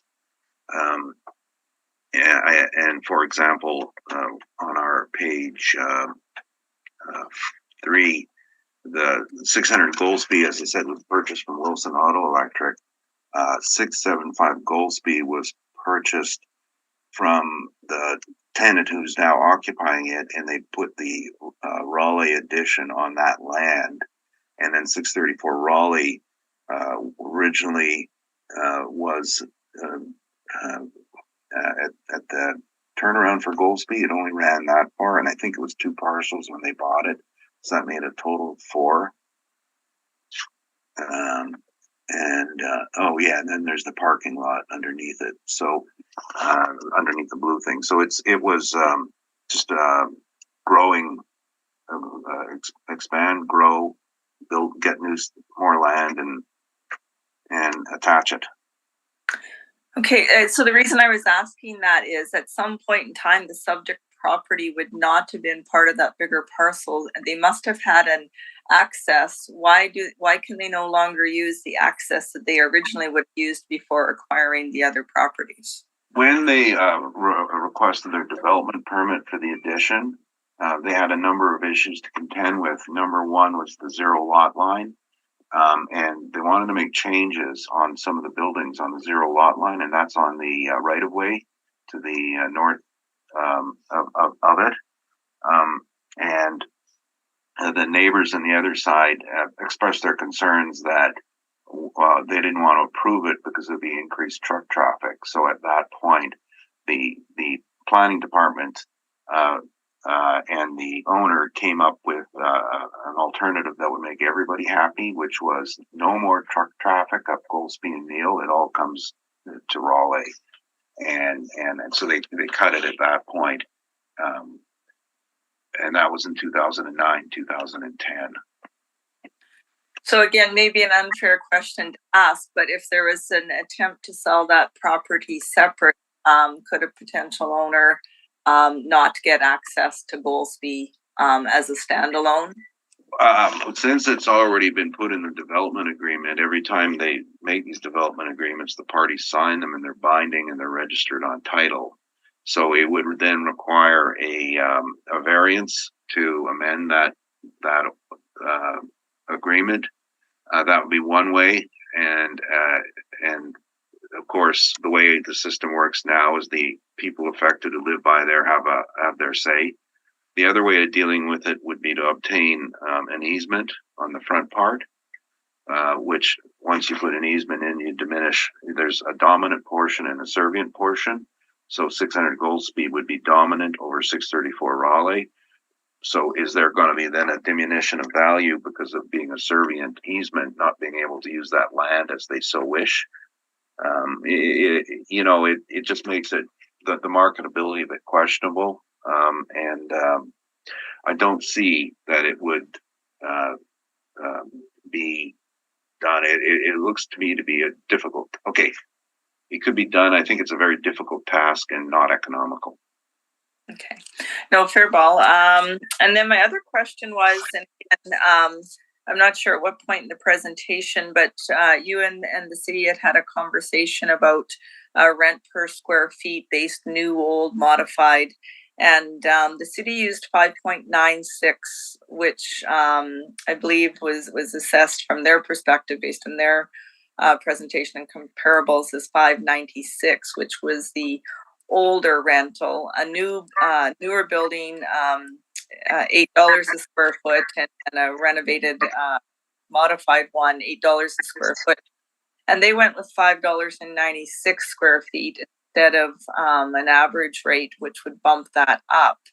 So in your opinion, would a newer build and a modified build be closer to getting in that premise on its own, get higher rent per square foot, closer to the $8 than the 5.96? No. I mean, I think the limitations on this with the land and the location and the variable building ages would, first of all, it would be an overall rent. It wouldn't be a section by section rent, because that would mean that you'd have the ability to demise these and charge it and attract tenants on these rents. The building isn't designed or capable of that. the best way I could answer that, and I don't know if this will answer your question, but I was looking at one of the rents we had applied, which was 680 Mission. This is a similar style. This was Carlson Composite Plastics, I believe, at one point, and they had building ages that were very similar to the subject, 50s to current buildings. And when they ended up putting on the market and renting it, they got a rent of $350 for the entire site, regardless of the age of building. It just wasn't going to be demised, and they weren't going to be able to cherry pick sections of the building and say, I'm going to get better rent on this, because no one wants to rent it. Like, if you have a great office or anything like this in the back, no one wants to rent this. I guess we look at a whole site approach on this, because that's what it is. Anytime you have a large campus like this, the idea of getting separate rents is costs money. Earlier, I talked about the Brewers distributor. When they tried to do that, I talked about 1450 Mountain when they did that. Those were all big buildings, and they spent millions of dollars to convert. But in those cases, they all had much better access. They weren't tucked in the back, but it was still a lot of money. So you want to spend $8 million on the subject site, you might be able to attract a $6 rent, you might be able to attract an $8 rent, but not as it is today. Okay, so I mean, just backfeed there on the video. So are you putting any benefit to the renovations and the addition, or just assessing it only as an old building and all the the land and location factors? The first part of the question was, sorry, I'm not inattentive. I've just been sick lately, so I'm not. No worries. I'm slow. So again, the new build, addition, modifications that we just talked about, that would impact obviously age and whatnot. But are you did you put any weight on the addition and the renovations as being appealable to a renter in the market at all? Well, versus the land and location? Okay, so there's a two-part answer to that. Firstly, the renovations, and I have the pictures in front of me that I took, and I could just pop those in the rebuttal file, just so they're on record. This wasn't a question of making it better. This is a question of taking a site that was poor, bad setup. And Wilson had was a low capacity manufacturing facility with a bunch of small rooms, because they were doing alternators per vehicle and per style, and low capacity. So they had a whole bunch of small rooms set up. So the renovation side of it was to strip out the small rooms and make a big area. So absolutely not. That's just interior redemising. As far as the additions go, that's a connection to the main part. It's a better building, but just get back to the same concept. I mean, I've been in the building numerous times, and you have this giant makeup area unit that's maybe 10, 12 feet long, 4 feet wide, and 3 feet high. That's what they transport and move through the building from site to site. Anything that's not conducive to that is bad. The whole concept, because of the way they expanded, including Raleigh, were just a series of small sections, and it makes a very bad space. It does not flow. A great site for that flow is, say, I was mentioning New Flyer, because they can actually make an assembly line without obstructions. The obstructions in the entire campus are just, you can see from the pictures, it's just a bunch of, how do I say this, choppy small spaces. 47,000 square feet addition for this is great for a small scale manufacturer. One of their competitors is ICE.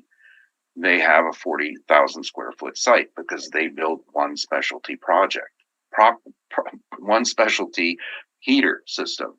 Price makes a variety of systems, and they would prefer nice clear span. That's what they should have for their use. Now, going to the alternative to an alternative user, then you would have a different set of problems. You have to have services, bathrooms, parking, access to all these sections, and I think we're talking about a lot of money. It's a family operation and expanded in a rambling fashion. They didn't come onto the site and say, I'm popping up 600,000 square feet like Boeing did, and I'm making my building the way I like it. And incidentally, Boeing, which is 600,000 square feet, I think the assessment on it, a superior building, the best industrial building in Winnipeg, is $4 a foot. This is vastly inferior, and the assessor's saying $6 a foot. So that's what I don't understand. And I represent Boeing, MacDon. I had New Flyer until this year. These were all the Winnipeg's major manufacturing operations. This is the worst one for building. And I'm not just saying that because I want a lower line. This is just the truth. Got to walk the assessor through all of these buildings to see the problems. I don't know. You know, I guess that's. I'm passionate about what I believe in, not that I want an advantage for this client. I just know what we're dealing with here. Yeah, no, I'm not questioning that. It's just in my mind's own way to try to reconcile the differences. So, you know, certainly size, land, location, age, all those factors have to be considered. Everything you just said. I was just wondering, based on the rent you had chosen, in comparison to what appears to be a lower rent that the city went with versus the higher for the renovation and the addition, did you consider at all that now there's a portion of the property that has 21 foot ceilings, that, you know, there'll be less issues based on newer build as far as, you know, repair and maintenance for a while? I just wasn't clear. And then the city's pictures, it looks like a pretty decent enough building, knowing that in itself doesn't take into factor all the other things. I'll take a look at your pictures in the rebuttal, but that's kind of where I was going with it. It certainly wasn't what your motivation was. It was more trying to reconcile whether or not you considered the new building portions and the renos in your rent. No, no, because it's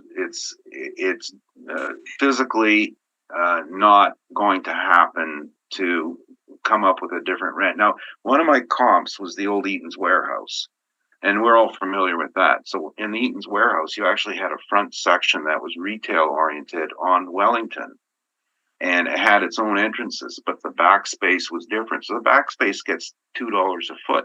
The front space gets $10 to $12 a foot now, and that's an that's a building that has the physical capability to do that.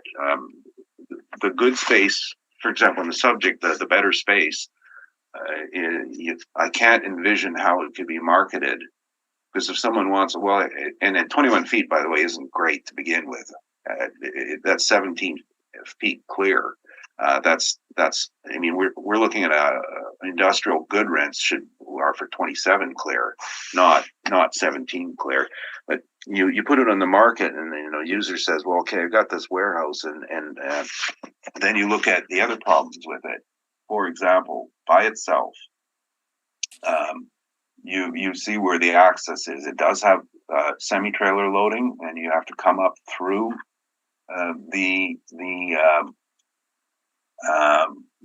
rest of the property to get to it, and not by itself. You have to come up through Raleigh. You've got absolutely no street visibility if that's important to you. I just, what, philosophically, I just don't like this concept of taking sections of buildings and saying this is worth more, this is worth more. I mean, you want to find the best comparable, just find one that's made in different sections and see what the rents are. And that's why I was talking about 680 Mission. Okay, thank you. And I have no questions. Does either party have a wish for a summation? No, thank you. I've already talked way too much. Well, I am going to suggest for the interest of, you have 6 more properties. And the 6 room being used at 1 o'clock? No. All right. Thank you. We will proceed to 2125 Dugald. Mr. Brown? Thank you, Madam Chair. This is one of 2 self-storage properties on this docket today. You'll notice this brief is a bit bigger than the other ones. I do have a lot of extra information in this, and if you like, I would just like to go over it once and apply it to the other self-storage property as well. To try and save some time. Yep. Okay, thanks. Thank you. Okay, file number is 22-3404. Roll number is 0901047670. Civic address is 2125 Dugald Road. We're defending a 2023 assessed value of $4,353,000. This is based on a reference date of April 1st, 2021. Once again, this is a self-storage warehouse. 6 buildings, 1 story, built between 2004 and 2021. 8 to 9 foot wall heights, and a total leasable area of 63,250. Map and aerial shot on page 3. I'll note on the right hand side of that aerial photograph, you can see the ground is a bit disturbed. There was an addition in 2021 in that location. And we can see that again on page 4. The site has been prepared for the addition, but it just doesn't show up in the aerial photographs yet. Street view on page 5, 6, and 7. And then page 8 is my income workup. So I have 2 different workups for this property. The first is page 8. This is a model-driven net rent workup. I don't feel that this is the best way to value these. Because these are rented to the public, they use gross rents similar to hotels and apartments. So I'll go through this valuation because this is how it was valued, and then I'll try and justify it with the gross rent approach. So we have 4 different premises. Some of these are heated, some of them are unheated. That's why there's 2 different rents. So you'll see 2 rents at $350 and $450. Those are the unheated. And then you'll see 2 rents at $9. Those are the heated. The $645 is the office. The $11,500 is the heated portion of, like, if you were to rent a heated unit with indoor access. Those ones we're valuing at $9 a square foot. The outdoor ones where you pull up and just lift the door up, those we're valuing at between $350 and $450. Once again, we've applied 3% vacancy, 3% expenses, and $3.85 per square foot for shortfall. We've capitalized this at 6.45%. This yields the total value of $4,353,000 rounded. Page 9 has my rent comparables. There are no rent comparables for self-storage units, so not a lot of information to be derived from that. Page 10, this shows my gross rent workup. Similar to apartments and hotels, that's how those are valued. I've taken the 3 years of income and expense statements, 2017, 2018, and 2020. I've stabilized those in the most right-hand column. So we can see they're ranging, their total revenue is ranging from 677,646 in 2017. That increased to 778,000 and change in 2020. Below that are the expenses. So we'll see management, insurance, professional fees. These are the typical expenses of a self-storage company. I'll note the professional fees, and they're highlighted. They go from 10,000 to 11,000 to 70,000. I don't feel that 70,000 is a market expense. It's probably should be closer to the 10 and the 11,000. I have some documentation going forward that that shows that professional fees should not be around 9%. Wages and benefits. They're showing extremely high wages and benefits, ranging from 191,500 to 227,000. This storage unit or this storage complex, it's only open from 9 a.m. to 4 p.m. There's typically only one or two people working. There's no access allowed after 11. The security's all done by camera and remote. $227,000 is the equivalent to 10 full-time employees at minimum wage, $15 an hour. I don't feel that this property requires 10 full-time employees to operate. I have some documentation going forward that will show that this expense is out of line with the market. So on the right-hand side, I've stabilized those two columns at 1.8% and 9.6% of revenue. Once again, we're not relying on this. This just justifies the value of $4.5 million. So at the bottom, you can see the total expenses. They're ranging from 66% of revenue to 72% of revenue. Typically, these complexes operate in the 35 to 45% expense ratio, which I'll show in my subsequent information.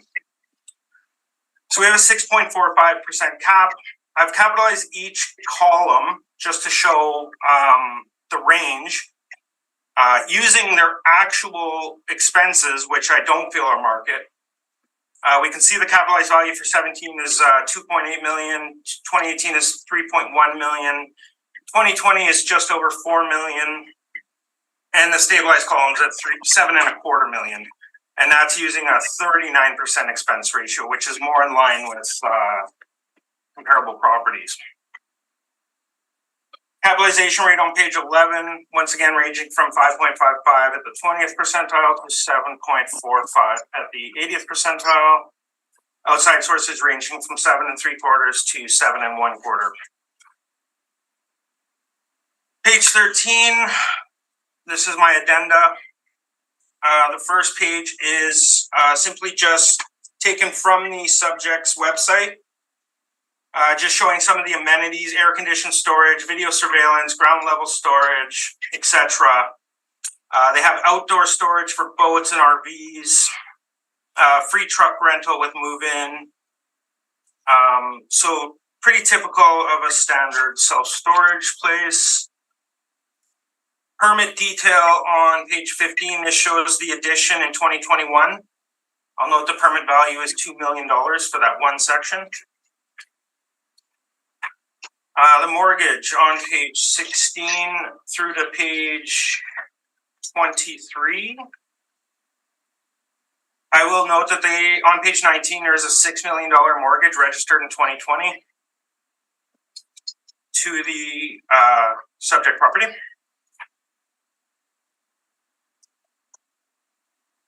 We have a plan view on page 24 showing the different buildings with the addition. Page 25 through to 30 are the income and expense questionnaires that I used for my stabilized workup. So those are 2018, 2019, and 2020, I believe. Page 31, and going forward from page 31, these are outside sources that are just basically showing the advantages of investing in self-storage. So on page 32, they cite that the initial development costs are lower. They're going to compare these to multifamily office and retail, and even residential. So the initial development costs are much lower. The ongoing operating costs are also lower. The break-even occupancy rates, they state for residential, you need about 90% of units to be profitable. For these, you only need to be in the 55 to 65% range to break even. The following page, page 33, this shows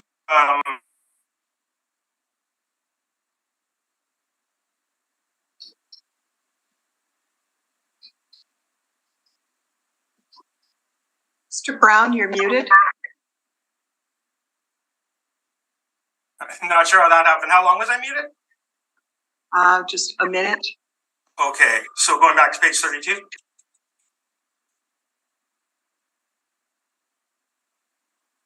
Okay, so going back to page 32. These outside sources are showing the advantages of investing into self-storage, and I think they're relevant for today. So page 32 just shows that these types of investments have lower development costs and lower operating costs.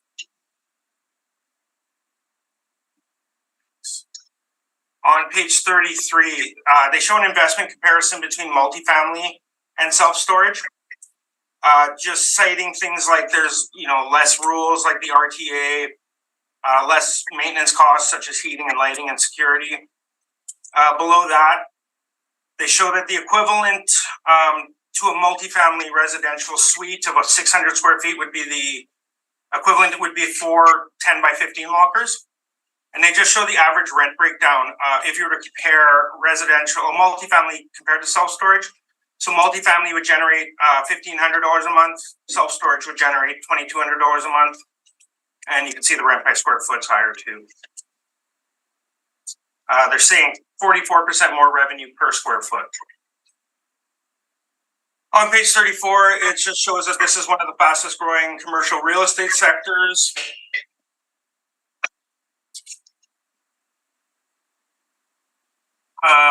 Page 37, this is the CBRE self-storage operating expense report from Q1 2018. I'll note that this is an American report, but I think it's still relevant in some of the expenses, which shouldn't differ too much. So on page 38, this just shows that this was based on 808 facilities comprising 76 million square feet of rentable space. So a pretty significant study. Page 39, this shows some of the expenses that are typical for self-storage. I'm going to specifically point to on-site management. So on-site management expense accounts for all full-time management, including relief managers and payroll-related costs. Quality on-site management is key to the success of the operation, including customer service. So this is the person that's going to work in the office and the person that you're going to see when you come in to rent a unit. Typically, there's only one person working at these complexes, and then there's an off-site management component as well. The off-site management is a management company that you would hire to manage your property, and this shows that they generally range from 4 to 6% of effective gross income, typically around 5.5%.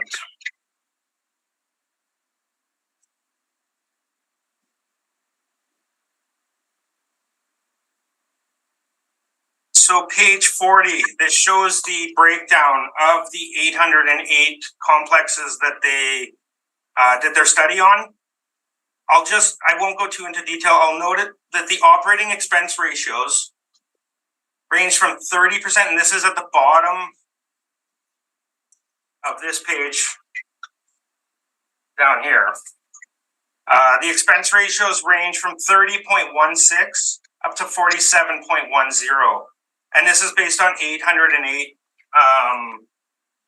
complexes similar to the subject and 76 million square feet in rentable space. Page 41 246. This is from a company called Inside Self Storage, and the article's called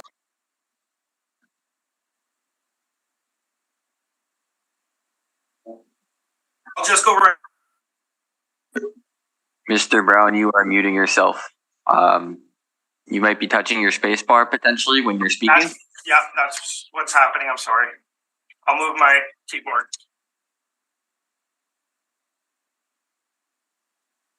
Okay, so I was on page 45. This just shows the cost of management if you were to hire an outside management. Once again, the previous one said 4 to 6%. This one says 5 to 7.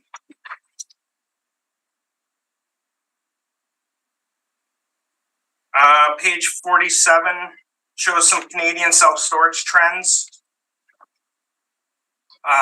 Page 48 of this article shows that the average unit prices are increasing. It's pretty hard to make out the chart, but we can see that they are going up. The prices are going up. And yeah, most of this just points to the fact that these are trending up because of the favorable market conditions and the fact that demand is up and the supply is low. So they're saying that these are very good investments. Based on that, we ask, one last thing on page 53. This is the self-storage rental business. They're saying here that the cost to operate these companies or these properties range from $3.50 to $5 per square foot, which, if computed, is much less than what the owners are reporting. So, based on that information, we ask that the assessment be confirmed at $4,353,000. Thank you. Thank you. Mr. Neufeld, questions? Yes. Overall, you talked about two different approaches to value. Which one are you relying on for the assessment? Well, the assessment is generated using the net rent approach on page 8. So essentially, that's what I'm defending. The gross rent approach on page 10 is just to justify it. It's how it should be done. But because it was done on the net rent, I'm just trying to justify it using the proper approach. On your page, so then page 8 is the model then, correct? Correct. Why is one rent, and this is obviously you got the 4 premise IDs, and I'm going to guess that the top one is unheated space. The second one is the office, and the bottom 2 are heated space, correct? I believe the 11,500 is heated and the 18,000 is unheated, but the newer section, which is why it gets the extra $1. Okay, and now you're going to see later on in the next self-storage that the number that is are different than this. It's more like mid 3s and mid for unheated and mid 5s for heated. Why would the model be different? Why would it go to $9? I haven't looked into that. Okay. I can say that this is model generated. I don't know if the other one's model generated. And the growth of this model, I think you'll probably agree with me, has been over the last decade or so, the model has been revised and changed for self-storage, has it not? I mean, honestly, the model's not designed to value these. I don't think. But the rates in here, there's been some consistency over the years, has there not? And the model is now reflecting that style of approach. I know that we called it the 5 and 3 rule. Yes, which is, when was that derived? 2012, 2014? But the model has generally embraced the concept. At one point, we were in agreement. I think it was 3 and 5, 3 for unheated, 5 for heated. I think that was quite a while ago. Okay. I feel like rates have probably gone up since then. Now, the vacancy of 3%, though, was this based on self-storage, or is this a general industrial rate? It's just like I said. This model's not. These are outliers in this model. This model's not designed to. It's designed to value warehouses and flex warehouses, not self-storage. What would you generally? Do you generally know what a vacancy rate is in self-storage? Oh, it's going to be significantly higher. Like, this should be done similar to hotels. Hotels have higher vacancy. We'll get use gross rents. There's business value. I do hotels for the city, so I'm familiar with the approach. These should be done like hotels, and I think you would probably agree, Rocky. We'll get there. Don't worry. Okay. Sounds good. Same question on the cap rate. This is an industrial cap rate, correct? Correct. Oh, does a major component of the cap rate is the remaining economic life of the property? Are you saying that a thin gauge steel building like this has the same economic life as a steel framed traditional envelope building? Well, I mean, is it going to last 100 years? Probably not. Is the cost to replace it lower? Yes. Is the risk of owning a tin shed lower than a 12-story masonry building? Definitely. I think the 6.45 is too high, personally. I've seen some studies, perhaps out of your company, that show significantly lower cap rates in the market. What's the expected life expectancy of a self-storage building? I mean, I just moved, so I rented a self-storage unit. I don't think it was very new. I would guess these would last about 50 years, 40 to 50, with the proper maintenance. And do you know what Marshall and Swift classifies them at? I know we used to do these on cost, but we haven't for the past 2 cycles, so I'm not familiar with that. Well, I'm just saying that it's not a question of costing them, but they do have also a life expectancy guideline, correct? Yeah, I just haven't looked at them in 2 cycles, so I don't remember. So you don't feel that their published rate of 30 to 35 years is reasonable?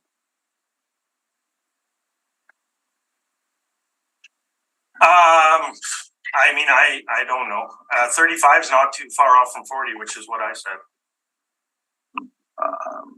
What's the typical life expectancy for of an industrial building? Do you know? I mean, typically we see buildings that are 100 years old that are still operating. So, okay, and one of the reasons why is you can extend the life of a normal building by repair, good maintenance. How do you extend the life of a thin gauge steel building? You replace it. Okay. Yeah, that was my point.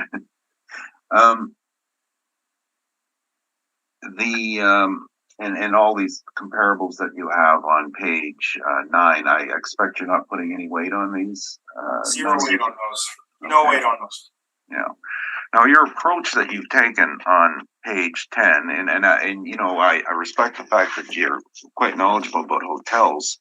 Is there, we speak in that terms of the Rushmore method. Is there such a method for self-storage, to your knowledge? I don't believe so.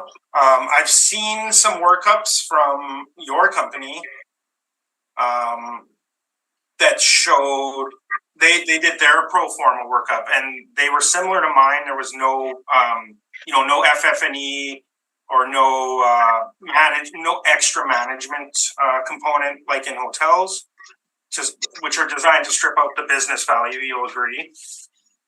I do agree there probably is business value in this, and I haven't addressed that in this workup.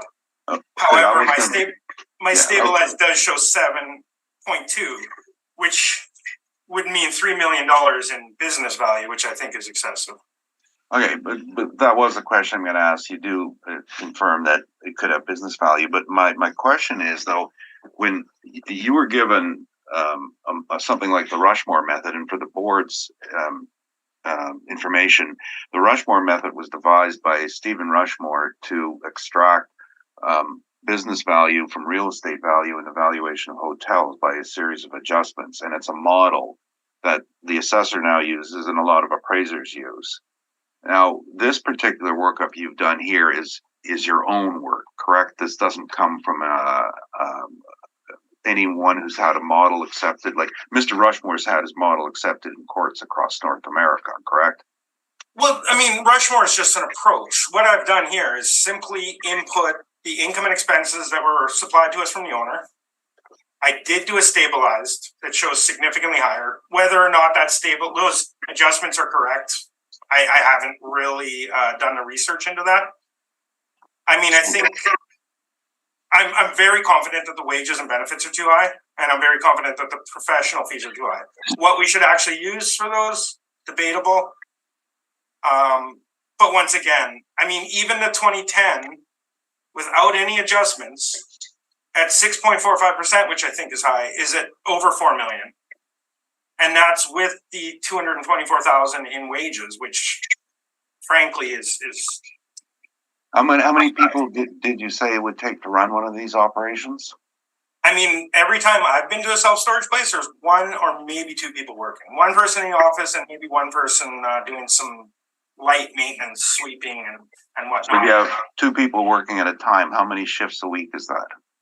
Well, I looked at the website for this company and they're only open 9 to 4. But they're not. But they're open 7 days a week, right? Correct. So at $40 hours per week, you could hire 10 people at $15 an hour for $227,000. Well, okay. Let's just back this up. That's what if you have 7 shifts a week times 2 people, it's 14 shifts. Well, if you're only open 9 to 4, 40 hours a week would be 5 shifts, and then you'd have 2 extra. And well, 7 days weekends, a week, right? I mean, you don't show up at 9 and leave at 4. You got to do cleanup and everything. Well, 8 to 4 is 8 hours. What I'm getting at here is that I'm wondering how many staff members do you figure would take to man this per year? 2, maybe 3. 2. So those 2 people work 7 days a week? No, you'd have one person working 4 or 5 days a week and one person working weekends, like a student. Well, you just said when you're there, you see 2 people working. And what about a manager? What about a manager? Regardless, what I believe happened here is the owner's running it and they're paying themselves, and that's fine. However, paying yourself $220,000 a year doesn't make your building worth less. If you had whatever you're saying, how many people are per year? How much are they making per hour? That's at $15 per hour. And what about benefits? I mean, this is I've worked some low entry jobs before at minimum wage, and I did not get benefits. Well, no, but you don't understand. The employer has to pay CPP, which is now 5%. They have to pay EI, which is 3.4% last I checked. So you got almost 9% statutory requirement. Plus you have a minimum of 4% for holiday pay. So we're now at 13% roughly in additional benefit costs. I mean, regardless, Rocky, even just capping the 2020 NOI with that high wage expense, it's still over $4 million. Do you have any actual evidence to show us what the labor actually is on the subject? No. And I'm not saying this, you don't have to answer this question, I'm making a point. Do you make $15 an hour? I do not. I have. When I started, I made $3.75 an hour. I was like $2.65 when I started, but that's not the truth right now, is it? Okay, so this formula you put together, and I think your answers were fairly straightforward. I just want to go over a couple other things. The actual construction of these, you confirm that these are generally built from kits? Yes. Okay. I And will on note that permit in 2021 was 2 million for that one addition though. So Okay, they're not yeah. super cheap to build, but they're not. Are you, so that, now I was getting to that since you brought that up. So on that respect, that addition was how much a square foot? I haven't calculated that. 2 million, how much square foot was it? No, it's yours. Yeah, I don't have that. Oh, 1770 square feet. So what's that, 120 roughly a foot?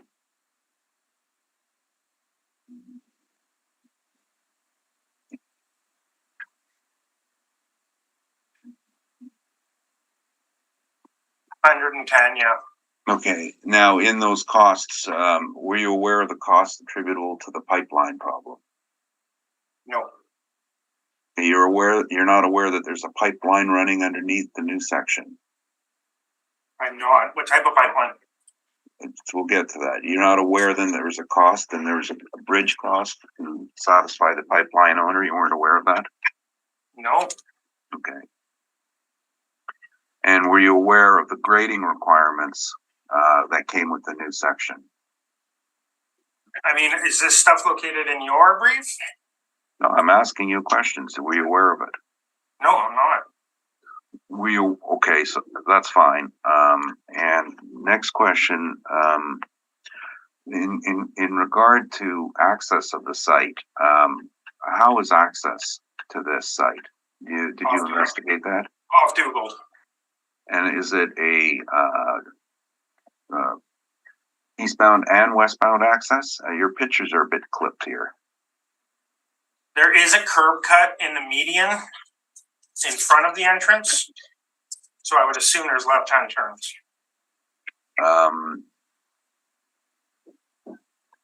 You Doesn't didn't show it. It doesn't show it in my evidence, but I'm looking No. at it. There is in your picture, let's see, let's find this page, I guess the top of page 4, looks like there's an old access that's been closed off to the west and then a current access on the east side. Is that correct? Yeah, no, the access on the east side looks like it's dirt road. It enters into a unfinished section of the property. I would say that's just for the owners to provide access to the rear. Were you aware of the changes that happened in access with the Plessy underpass project? I'm looking at it now.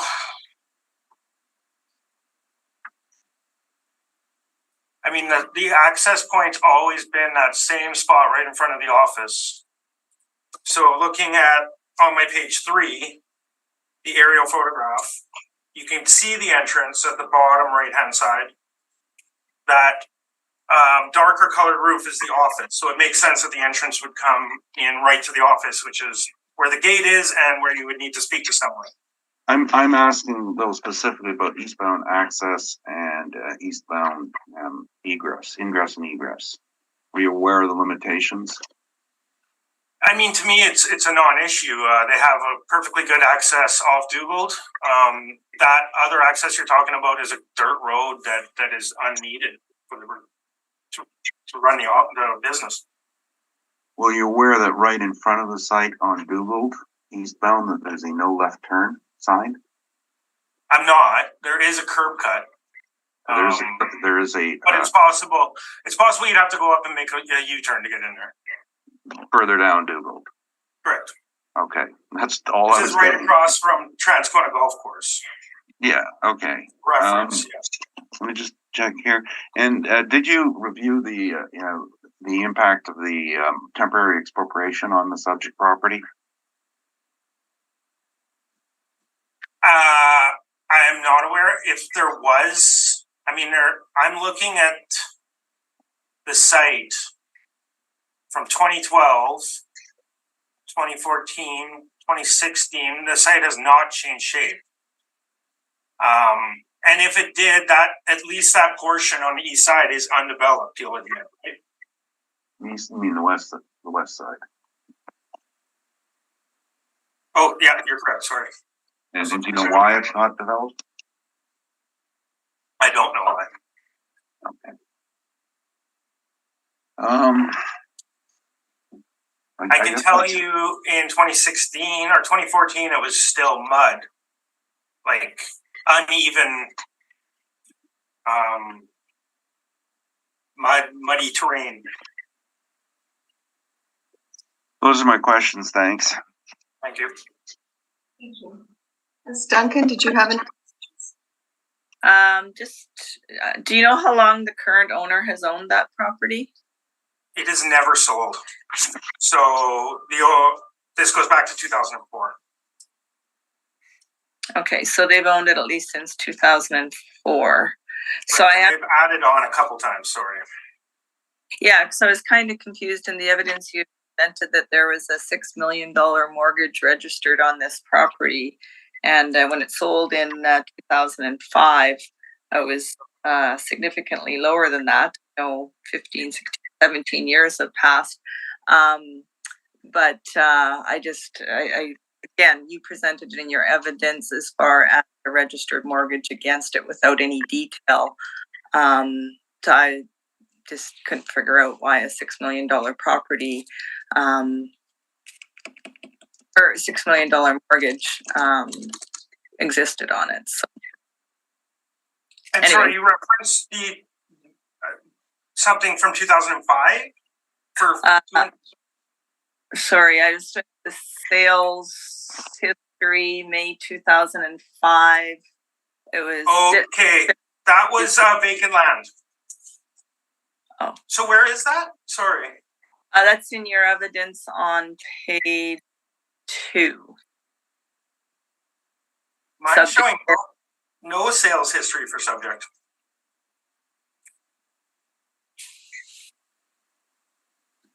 I apologize. I'm on the wrong form. Disregard. Okay, thank you. But yeah, at one point, if you look at the mortgage, just for clarification, it looks like there was a mortgage on this at 2003 for $263,000. That was the transfer of land. So they bought the land for $263,500, and then from there proceeded to build the self-storage complex. Yeah. Okay. Thank you. Thank you. Mr. Moretsky, any questions? Yes, I guess I need a little refresher on page 10. How did you come up with these numbers again? So these, if you quickly turn to page 25,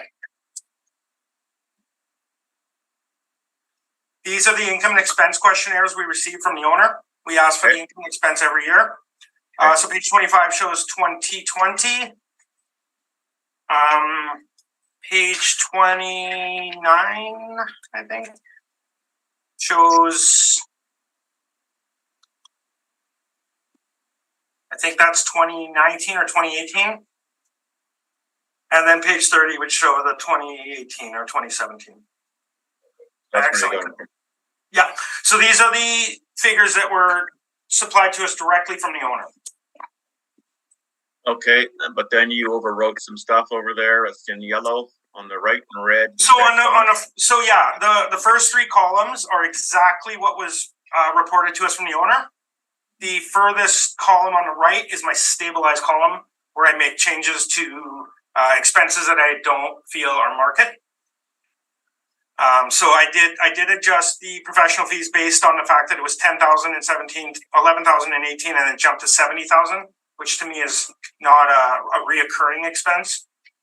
So I've stabilized that at 14. I've given them the benefit of a bit more than that. At 1.8%, you can see the other two at 1.5 and 1.6% of revenue. And then the wages and benefits, which Rocky and I had the conversation about. I just thought that those wages and benefits were, we see this in hotels a lot. The owner pays themselves. And so it's equity. It's fine for tax reasons. It's fine for everything like that. But when you're valuing a building, obviously paying yourself a large wage isn't going to decrease the value of your buildings, right? So you have to use a market wage to smooth that out. Okay, just one other thing about that page. The stabilized column is a copy in general, except for your overrights, of the 2020 income and expense report, correct? Sorry, could you repeat that? It appears as if your stabilized column is a copy of the 2020. Correct. Actual. Correct. So for hotels, we use the most recent year. We will show the other years just to show the trends. If it's going up or going down or unstable, that helps us reconcile into the stabilized. But we do use the most current year because it is the most indicative of the current performance.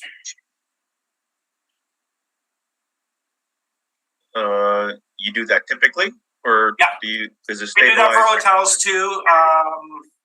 That is the preferred method for hotels. So I just carry just that for hotels. Yeah. So for other cases, you would the stabilized would include those previous years. Would that be an accurate statement? It depends. I've seen stabilized where people just use a straight average, 33% for each column. I've seen stabilized where people do a weighted average of say like 30%, 40%. Typically, and for the past 3 cycles, we've been just using the most recent year. No further questions. Thank you. Thank you. Thank you. Mr. Brown, I just have one quick question. I believe you mentioned the new part of the building that was built for 18,000 square feet. Correct. Right? You were referencing that on your page 8. Yes. And that was built in 2021, correct? Correct. Do you have a cost on that? It was $2 million, according to the permit, which is located on page 15. I thank you. That's all my questions. Thank you. Mr. Neufeld, the floor is yours.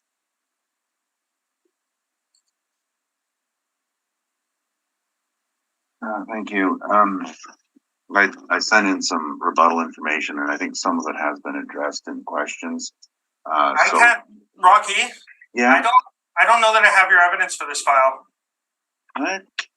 I have 1341 Niagara. Really? I'm looking at it right now. Does the board have it? What does it say at the top left-hand corner? It says 1341 Niagara. Okay, yeah. I think you labeled 2 of them 1341 Niagara. Okay, well, just give me a sec to take a look at this. Yeah, it's the labeling is wrong. The square footage is correct. Okay, thank you. Which was what happened when I was jumping back and forth on the evidence. I feel much better than I thought I was going to now. I'd just like to confirm then that the brief we are looking at is the Douville. Yes, it is. I'm looking at some other issues like the land area, 6.1 acres is correct. 63,250 rentable is correct. And I guess the assessment's correct. So the assessment's correct, and I guess the heading wasn't changed. Okay, thank you. And I think we have the same breakdown of space. Correct. Okay, yeah, this is the proper property. Thank you. Okay. Just some background on the site and on the picture on page 1 is the layout of the site. Until I think it was roughly around 2014-15, when the Plessy Road underpass began, the site was temporarily expropriated to the north, the lane that they had for traffic, and it didn't take away any of the buildings, but the contractors needed it for access. In compensation for it, the city gave them a piece of land on the west side. So in that picture, where the cars are parked was part of the lot that the city gave to the owner as compensation. Now, this was a gift with strings because there is no access to it. So these dirt roads are not legal accesses. They've all been closed off. The only access is from the east side. And incidentally, that access, when I was asking the assessor a question, I was looking at the Google Street as well, just to verify. Been out there lots of times. There is no ingress on eastbound. You do have to go past the site and turn around. That was a change in the traffic design. So it suffers from poor access. In order to go back, you have to exit westbound and take a U-turn in front of the golf course to go back eastbound. That there's signs everywhere on this road, this crossing, that it's no longer to be used. No turn signals, signs are up everywhere. Not to say people don't do it, but it's illegal. The land that they were given, and I sent this in rebuttal because I did ask the assessor if he knew about it, and he didn't. There's a pipeline running underneath it, so that's kind of the problem with the site. It's no good for building on. And not only is it no good for building on, you can't cross it. So where I think the border, the boundary is, you see those two lines of, where it juts in, on the picture, on the left side of the parcel, you can see that the depth of the big parcel is the same, and then the portion to the left has a bit of a jut inwards. That was given to them. The pipeline runs underneath that portion. So the owner's been trying to, for years, get an agreement with the pipeline operator to cross over top of it. At this point in time, he's still not allowed to drive vehicles over top of it. And they've looked at different ways that they can make use of the land. So the land is basically, it's there, but it's the utility of it is zero, because you can't cross over the pipeline legally. And if you do drive over it and something happens to the pipeline, you don't want to be in a position to pay the liability cost on it. Just a feature that when the last building was put up, the cost that the assessor was dealing with was also the cost of fill for that piece of land, because he was right, it was a swamp. They had built up the grade for potential future use, but it's sitting and waiting until they can get some sort of crossing from pipeline on it. It's dead land to begin with at that corner. It's just, I guess it's not really pertinent to the valuation. It is pertinent to looking at the cost that they have incurred on the different sections of it. I also, as rebuttal, sent in the kit costs from Marshall and Swift, and it's very commonly known that self-storage are cheap buildings. The kit cost is $18 a square foot for unheated and about 30 to 35 for heated. The major cost is actually fire suppression, sprinkler systems, because they've got to be energized in an unheated building. So instead of costing $3-4 a foot like normal, they end up costing close to $10 a foot. And that's a code requirement now. So these things are cheap to build. The whole operation of a self-storage, the assessor was telling you all about these studies and everything, but essentially all valuation of self-storage includes the business. There's no methodology of excluding it. And the industry leader on valuation in Canada is surprisingly Colliers. We have a person in Ottawa who is basically writing the book on self-storage valuation. And it is, like I said, it does include the business. If you don't, vacancy in most businesses is bad. In self-storage, it's required. You need 10% vacancy, because if you don't have room when people come, then you're not competitive in the marketplace. You got to have that turnover. For years, what we've done on our self-storage buildings is there was an agreement, sometimes a bit uneasy, about just making artificial rates up, because there was no way of doing it. And the assessor's suggesting a model, and I got to say, with all due respect, that's entirely incorrect. That's not how it works. If you have a business income in there and you have costs, on-site costs for people, I mean, yeah, you should be adjusting all that, but there's no method like in a hotel to do it. His concept of taking out labor costs is a little surprising to me because, you know, I do the math here, and if you need 2 people on site, you need to employ 4 full-time people plus a manager. I just worked out some numbers.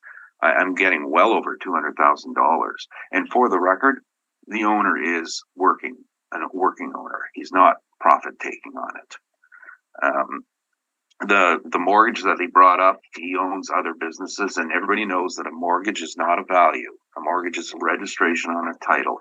It doesn't even mean the money's been extended. It means that the bank has a right, has registered $6 million against this property plus his other property in St. Boniface Industrial.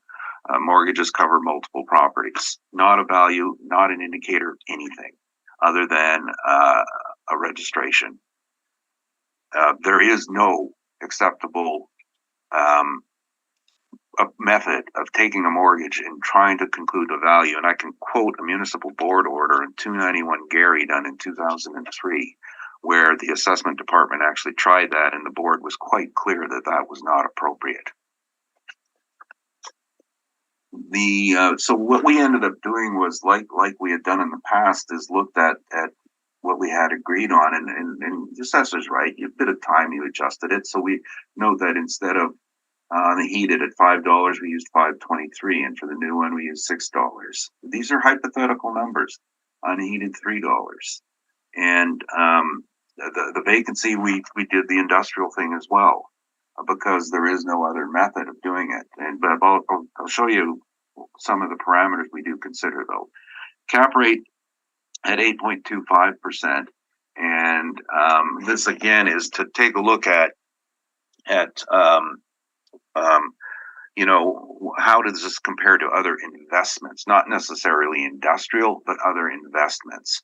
And if you took a baseline of 6 to start with, and then you said, what's the problem with this one? Well, primarily we've got the railway setbacks. You'll note that the site is located about, I didn't have a measurement in front of me, but it's going to be about 50 feet from the rail line. Since late Majantic, there's been a concerted effort to make those changes to 200 feet for future development, to ensure that if the rail, if they go off the rails, that there's a safety provision. So that is an issue. So if someone's going to come in and want to buy it and build on it, they're going to know that there could be a problem. The setup on this, little bays, cheap construction.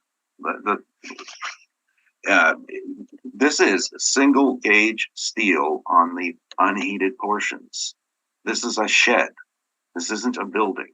The heated portions are slightly better. They'll have insulation bats in them, but again, it's not frame construction. The framing is steel 2x4s.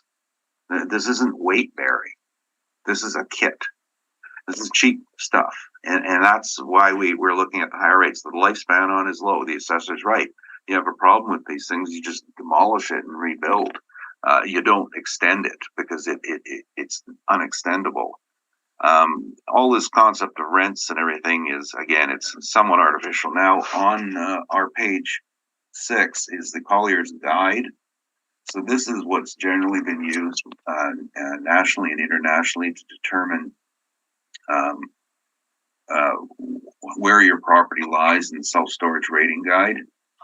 So on this one, for example, location, we would be tertiary market. Now, when we say major market, it's going to be like Chicago. Secondary market, it's going to be Minneapolis. Tertiary market is Winnipeg, and then rural location. Access and exposure, so that was average. Access and exposure, I would think that this is going to be below average because of the changes that happened. The access is poor. Now imagine someone's rented his nice little storage thing and he loads his trailer up with his items. He's hauling off to the site and he's coming from the west. finds out he can't turn in there. He's got to go down the street and do a U-turn. There's no room to do a U-turn at Dougal. He's got to pull in someone's lot and turn around. Not good. Not good for safety. Not good for self-storage. So that's fair. Condition. This is average condition. Some self-storage are like there's different types. There's some buildings that are in major urban markets. They'll actually go up in size, and then with that they need proper framing and proper envelopes. This doesn't. This is the steel type. Occupancy is this is going to be in the average category. Occupancy, it's generally, this is a factor. It's probably a good rather than an average. Saturation is a key issue. Winnipeg for the longest time was ripe for self-storage. We scored way under the normal for amount of self-storage, and in the last 5 years that's changed dramatically. If you look around and see all the self-storage that's popped up, we're now saturated, and we're back to an average to a fair. We're hitting saturated market, and this all comes from our own Collier studies. When we rate the markets, I did not provide that. Oliver Teig is our expert. I know Oliver quite well, and I do consult with him on these things. And then amenities, this on-site manager thing, and there are some units. The Sentinels actually have live-in managers on site, so that will be at the top of the scale.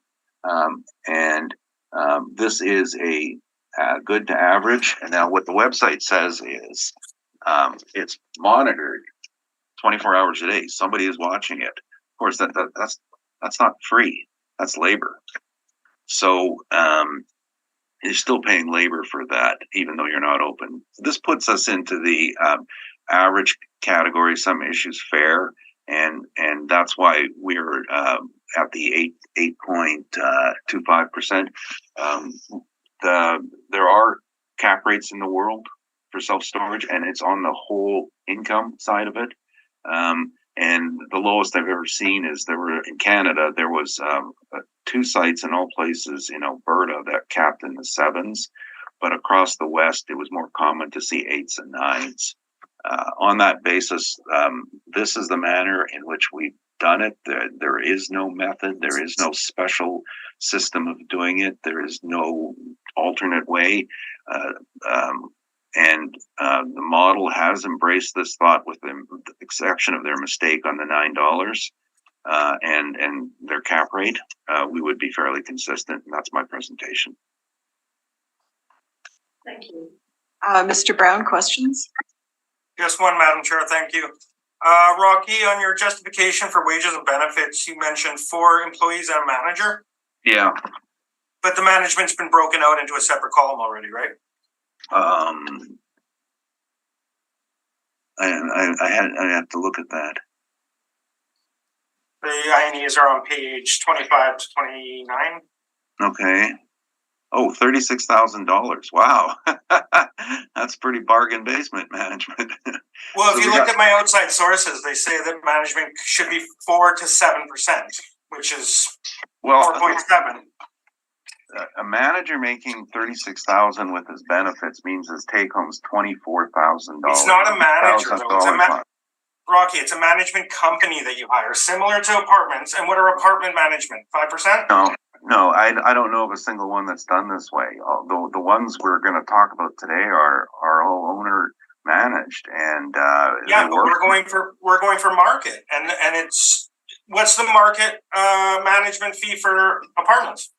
Well, the issue with that is that management has to be on site. Now, if you're managing an apartment, we got these people sitting over a couple of feet away from me, or property managers. They don't go out to the site. We're talking about an on-site job, and you need 2 people a day to run the place. And the reasons are more than what you've said. For example, there's safety laws. You don't leave single people working alone anymore. And that all dates back to the murder of the woman in the donut shop years ago in Winnipeg. No more leaving people alone. You got to have multiple people on site. And so you're running 2 people a day. That's 14 shifts a week. That's 3 people without breaks. And assuming you can overlap their shifts, you can't. You're going to need 4 people, maybe 5 people working plus a manager. This is what I used to do for a living, to staff my building. And I was running in the slowest time 2 people plus a full-time manager. This is a reasonable expense that they're using. There's no profit taking here.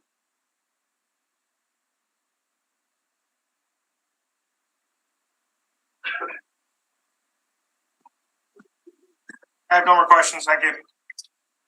Thank you. Mr. Moretsky, questions? I do not. Thank you. And Ms. Duncan, questions? Just one, that there is no other self-storage comparables within the evidence, correct? No, they don't have. The only thing you can compare them for are their asking rents for space. Other than that, there's no market-derived information that you could use. Okay. Yeah, it said the market's oversaturated with those types of properties. I wondered why there's no. Oh, yeah, that's sorry, that was my own personal knowledge. The person who did this isn't an appraiser. I'm working right now on a expropriation of one in Halifax of all areas. So it's just more of within my job, we looked across the country. There is a self-storage report. I guess there's a fair amount of evidence. We didn't submit it, but verbally I can tell you there's a self-storage report that provides saturation levels, and Winnipeg has moved up substantially. Okay, thank you. Thank you. And I have no questions. And Mr. Neufeld, you said you submitted rebuttal? Yeah, I'm just, let me just take a look at it. I think some of it's been covered off, so we don't have to bother. Yes, I think you're right. The costs rebuttal was just showing how much these things cost. And then the pipeline, I provided that in verbal. So there's the printed backup of where the pipeline's located and the land deal. No, that's fine. Unless anyone has questions on it. All right, thank you. Do either of you have a wish for summation on this? No, thank you. Save it for the next one in case I think of something really good. Okay. It is after 12. We're going to take another 5 minutes. Okay. I would like to call this meeting back to order. We are going on to 975 Thomas Avenue. And Madam Assessor, whenever you are ready. Thank you, Madam Chair. File number is 22-3475. Roll number is 14093837600 for the address of 975 Thomas Avenue. We're defending the assessed value of $3,497,000 for the 2023 roll year based on the reference date of April 1st, 2021. Its location is on Thomas Avenue between Kent Street and Kinley Side Street, south of Nairn. It consists of one building with 1 story, built in 2009, has a wall height of 22 feet. It is zoned as M2 manufacturing. The land area is 126,570 square feet, and the leasable area is 20,985 square feet. The land to plan area is 6.02. On our next page, we have the subject property leases. They are all 5-year term leases. Unit sizes range from 5,475 to 8,250 square feet. And their net rent range from $9.75 to $10.25 per square feet. On the next page contains the map and aerial views of the subject's location. On page 4 to 6 shows exterior photographs, as well as shows the loading bays at and lower than grade. Page 6 and 7 are some interior photographs. And if I can please turn your attention to page 8, that's our income workup. There are 3 premises with a total of 20,985 square feet leasable area. The average rent is $9.42 per square feet, which gives us our total potential gross income of $197,687. We have reduced that by a vacancy loss of 4%, plus expenses at 3%, with a shortfall at $3.85 per square feet. This gives us a net operating income of $180,855. We've capitalized that at 5.65%, in which generates our capitalized value of $3,200,973, with the additional land value added of $296,000. This gives us our final value of $3,497,000. On our next page, we have provided 9 rent comparables with a lease cert range of 2017 to 2020. Area range from 4,000 to just over 9,000 square feet. Wall height range of 16 to 22 feet. Year built 1964 to 2004, and net rent range of $8.95 to $10.50 per square feet. We have provided some land comparables on page 10, and our total is $296,352 is the value we placed on excess land, and above is our comparables to support that. They range from approximately 35,000 square feet to approximately 65,000 square feet. All are zone M2 manufacturing, which is the same as the subject. The sale price per square feet range from $6.21 per square feet to $13.87 per square feet. On our next page, I have highlighted the industrial portion for capitalization rates.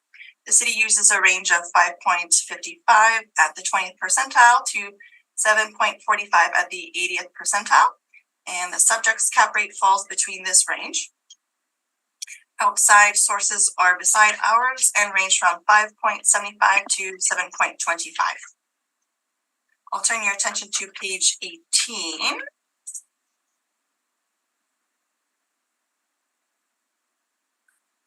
This is the financial statement provided by the owner. Please note that the net revenue indicated is $360,308.33, compared to our model revenue of $197,687. And now on page 20, I'll also note that on page 20, the actual NOI is $191,762.93, compared to our model NOI of $180,855. Page 21 shows the actual rents that are in place. Based on this evidence, we ask that the assessed value of $3,497,000 be confirmed. Thank you. Thank you. Questions, Mr. Neufeld? Yes. Sorry. 975 Thomas. Just on this page 8, was this all prepared by the model? Yes, it's all model driven. Okay. And I'm sorry, I was missing the land. Oh, I see. About an acre of land that you have listed there. Yeah, 42,500 square feet at just under $7. Okay. Sorry, I'm just a little bit slow here. I just wanted to see something here. On your. Okay, now I see it. The did you review the statements? I guess you talked about them. Your model is showing 197,000, I believe, for potential rent. Is that, or am I? 197 and a half, say. Okay. And on your page 18. I think speed me up here. Page 18. They have 207,000 plus 10,000 for the storage compound. Did you not consider maybe doing an income approach on the entire site? In what regard, like adding the storage rent? Right, because they were actually getting rent for it, so that you don't have to mix your methods. Yeah, no. I think our rents are just based on interior. I'm guessing that storage is exterior. Correct. Yeah. Yeah. So our rents, we have not attributed any rent to the exterior storage. Our base rents are, like you said, 197, 687, and it looks like the base rent here is over 207. Okay. Yeah. Slightly higher than the model. Right. Okay. Close. So, but would you not think that you will get a more accurate valuation if you stick with one methodology instead of mixing addition with multiplication? Well, I don't think that storage is derived from the excess land, right? That storage is derived from the, let me just pull up the aerial photograph. I think there's a fenced compound in the rear paved area, correct? No, if you take a look at your Google Street View, you'll see that that there's a user in, and it is fenced off.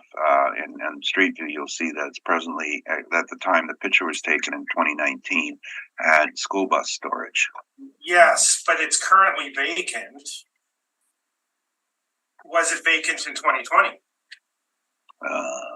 I got 2019. It was there was being used. I don't have any more.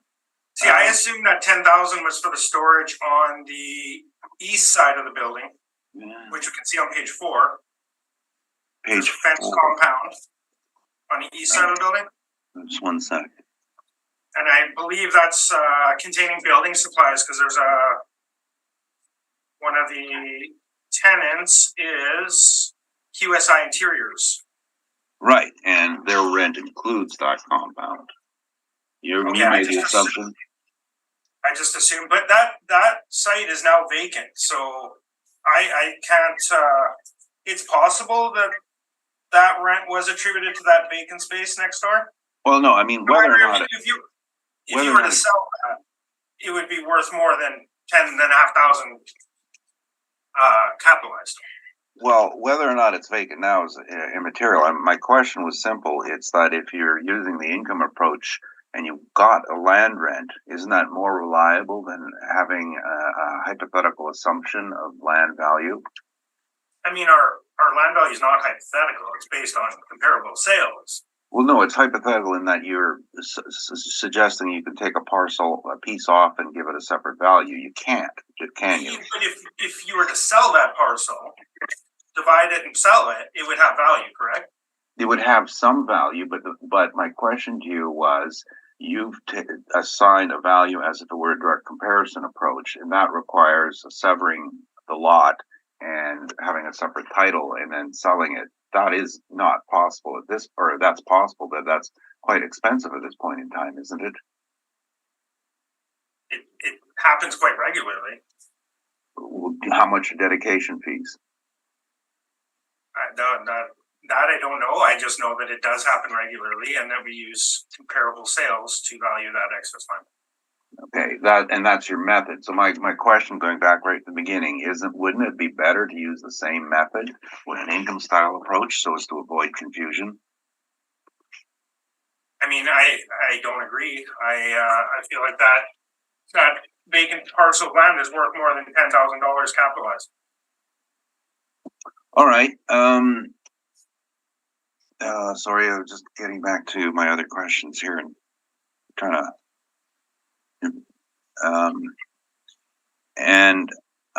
When you, sorry, just get back to your valuation.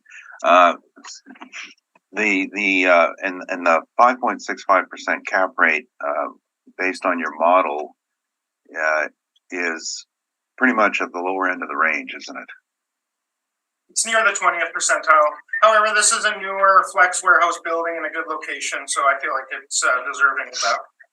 Does your model take into account the Tyne Tees dump and the methane production? It does not. And is there a downside to a site that's producing methane? I haven't looked into that. I have done some research into former landfill sites. They all vary. Some were old municipal dumps. Some were just, organic materials. They're all very different. I haven't really looked into this one. But you're not disputing that there is a methane issue in the Tyne Tees neighborhood. I know there's a former landfill in the area. I don't remember exactly where it is, but and I don't remember if methane was a huge problem with that particular. All right. Those are my questions. Thanks. Thank you. Mr. Moretsky, questions? I do not. Thank you. And Ms. Duncan? No questions, thank you. I just have one question in regards to your land sale comparables on page 10. Yep. You had nothing in the Transco where this is. I'm going to say this one. I know it's on the other side of. I mean, yeah, Uville would obviously be the closest in St. Boniface, but yeah, there's none directly in the area. That's correct. All right, thank you. That's all my questions. Thank you. Felt thank you. This was the former site of the Humane Society, and the building was demolished, and this was rebuilt. It's in the Tyne Tees neighborhood, as I said, and along the right of way, which is just across Thomas Avenue, was a landfill site all along, and it began. I think the history of it dates back to about 1910, 1920, and the brick manufacturer found a very good source of clay, so the major part of it was excavated, and as it was excavated, it became convenient as a landfill site, so it was backfilled with that. So all along this area, and I had a map of it at one point, but it pretty much extends from Chester down eastward to past Kent, but it ends before Panet, a few blocks before Panet. And all along the site are the property owners have to deal with the methane. So the typical way in, and I was involved with this building when it went up, and as well as the one on Chester. They start with construction, and on the construction they have to put in a membrane. And the membrane, what it does is whatever methane is produced below then gets diverted, and then there are vents that will disperse it into the air. And to be fair, the biggest concentration was near the former McDonald's site, which is, I believe, at the corner of Foster and Thomas, and that is 2 blocks from the subject.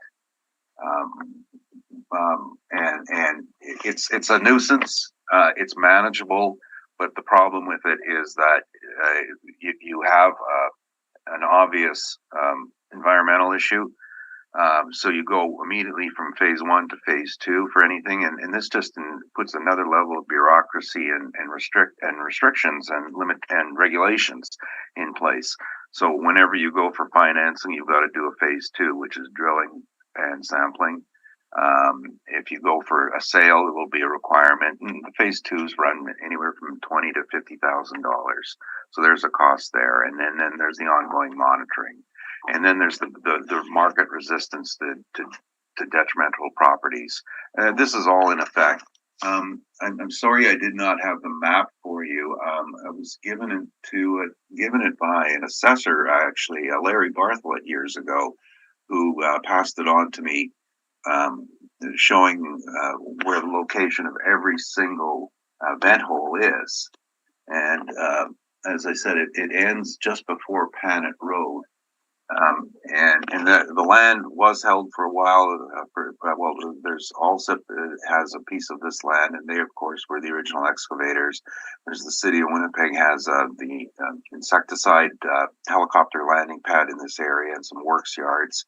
So they've cut down the restricted uses. They've restricted the uses on this area. It's just, no one's going to die of cancer, but it's just an issue of regulatory issues which cause uncertainty in value. And that speaks to the cap rate of the major issue, where it wouldn't be an aggressive cap rate. It would be tempered somewhat.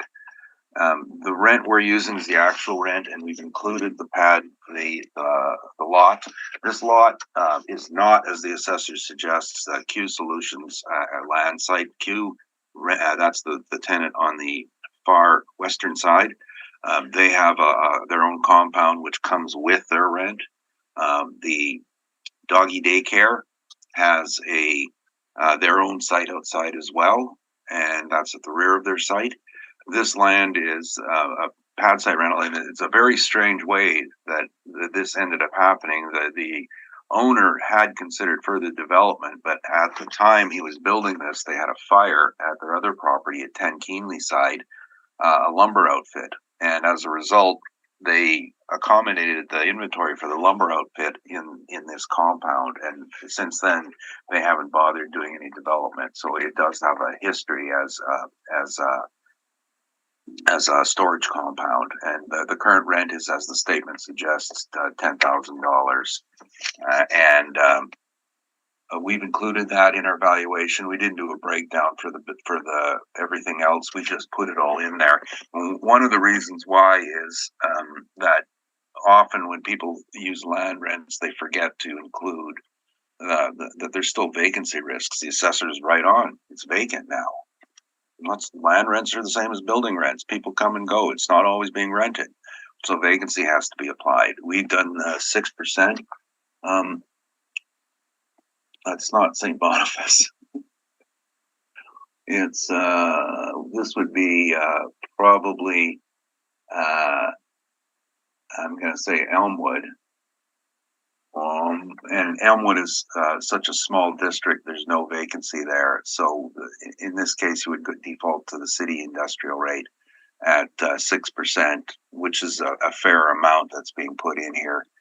And that's on land and tenanted space. And they have had significant vacancies in here. These are turned over tenants already from 2009. So it's the reason is because this isn't on Nairn. This is on Thomas. This is off the normal routes, and it is in a part of the city that has much lower levels of interest for most users. There are non-recoverables. The statement is clear on that. And I'm trying to remember yes, we manage this property, and I'm just wondering if we made this into our list of properties here. We call it, there's 10 Keenly side, which is their same owner. And I'm looking at page 36, and there's the fire. After the fire repair, 83% non-recoverables to repopulate it with tenants. The this property, I think we call 5 Thomas, and I know we manage it, so it's not in our list. But the statements have been provided, and definitely non-recoverables.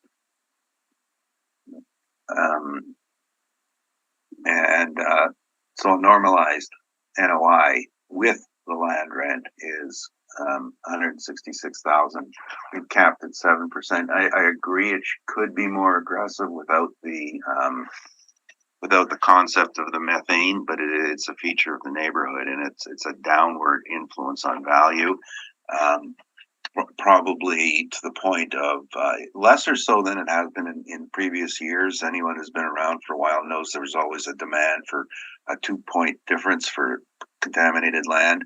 That's not the case anymore, but there is a downward influence on this, and I think that normally this could be a mid-6, and with the methane issue, it's a 7% cap. That's my presentation. Thank you. Questions, Mr. Brown? Just a couple. Thank you, Madam Chair. So you're using a higher rent than us, correct?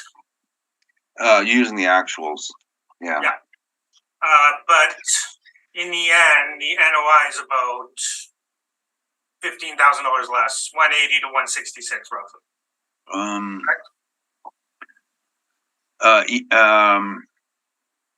Let me just look at this. You're at 180 and 160.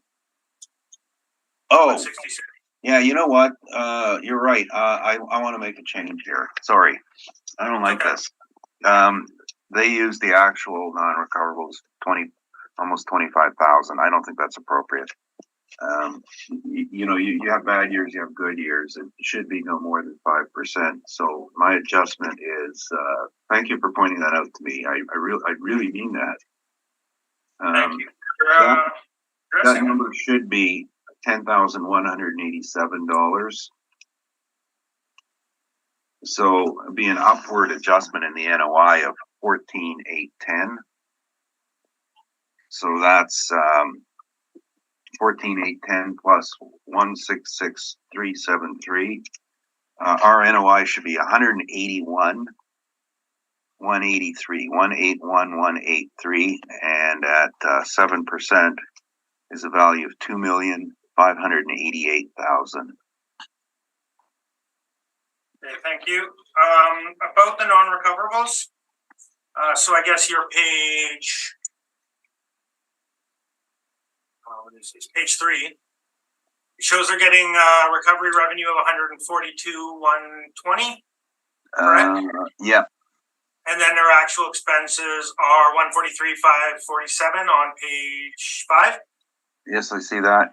Okay, so and then the non-operating expenses, the 24,997. Exactly, and that's and what I was saying earlier about is you have turnover, and a non-recoverable is a leasing commission. They had a turnover.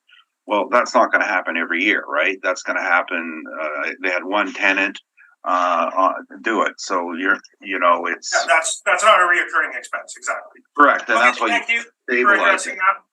I think that's it. What is the owner's plan with that vacant parcel of land next door? I think it's going to be a development when a demand comes up. And the building was built in such a way that they could just add on to the existing one and extend it over. That was my thoughts. Yeah, but the market hasn't shown enough demand for it yet. But there is a high demand for industrial land within the city, correct?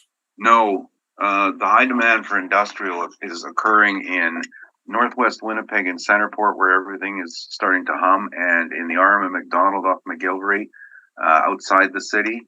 Inside the city, it's pretty pathetic in existing sites, because all of the people who have good industrial are going to Centerport and going to McGilvery. And the reason they're leaving Winnipeg is if they want to develop something. You want to develop in McDonald, RM and McDonald, you contact them and say, I need a permit, and it's Monday, and they said, well, council meets tomorrow, so we'll get it approved tomorrow and have you the permit on Wednesday. In Winnipeg, it's years. So business can't stand that. That's why they're moving out of the city, and that's just a feature, but Springfield's hot.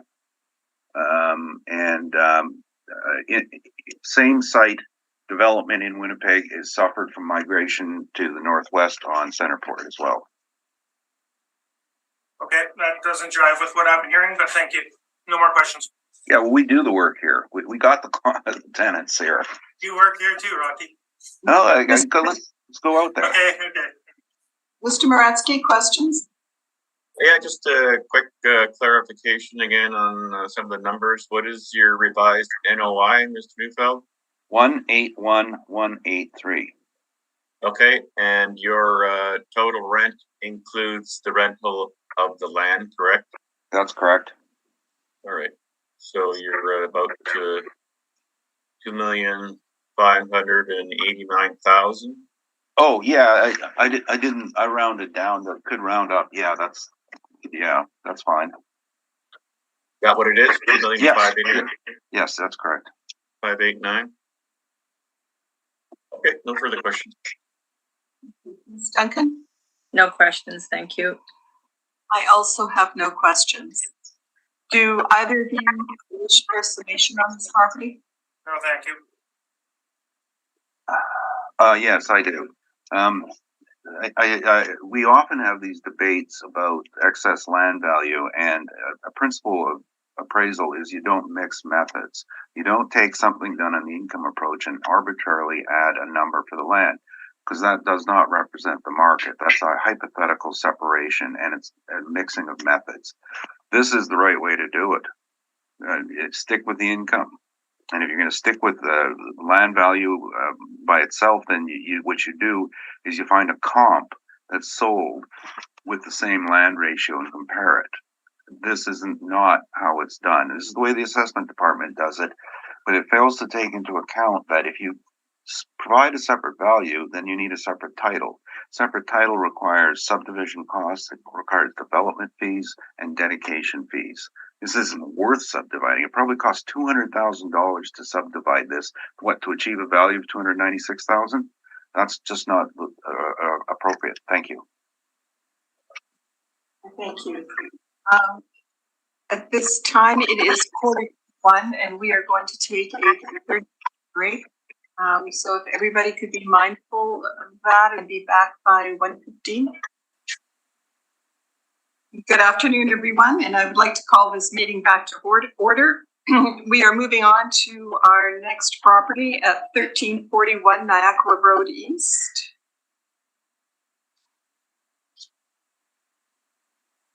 Mr. Brown? Thank you, Madam Chair. So this is file 22-3801. Roll number is 06093075-900. Civic address is 1341 Niagara Road East. This is a self-storage compound similar to the previous one that we had heard.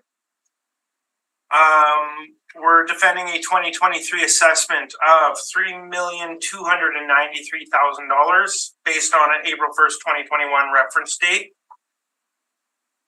This facility has 4 buildings, 1 story, built between 05 and 09, 8-foot wall height, metal frame, and has a leasable area of 50,750. On page 2, we can see the sales history. There was a sale for $252,720 in 2005. That was the vacant land sale, previous to it being self-storage properties. So this is located on Niagara Street, which is just south of the Mint.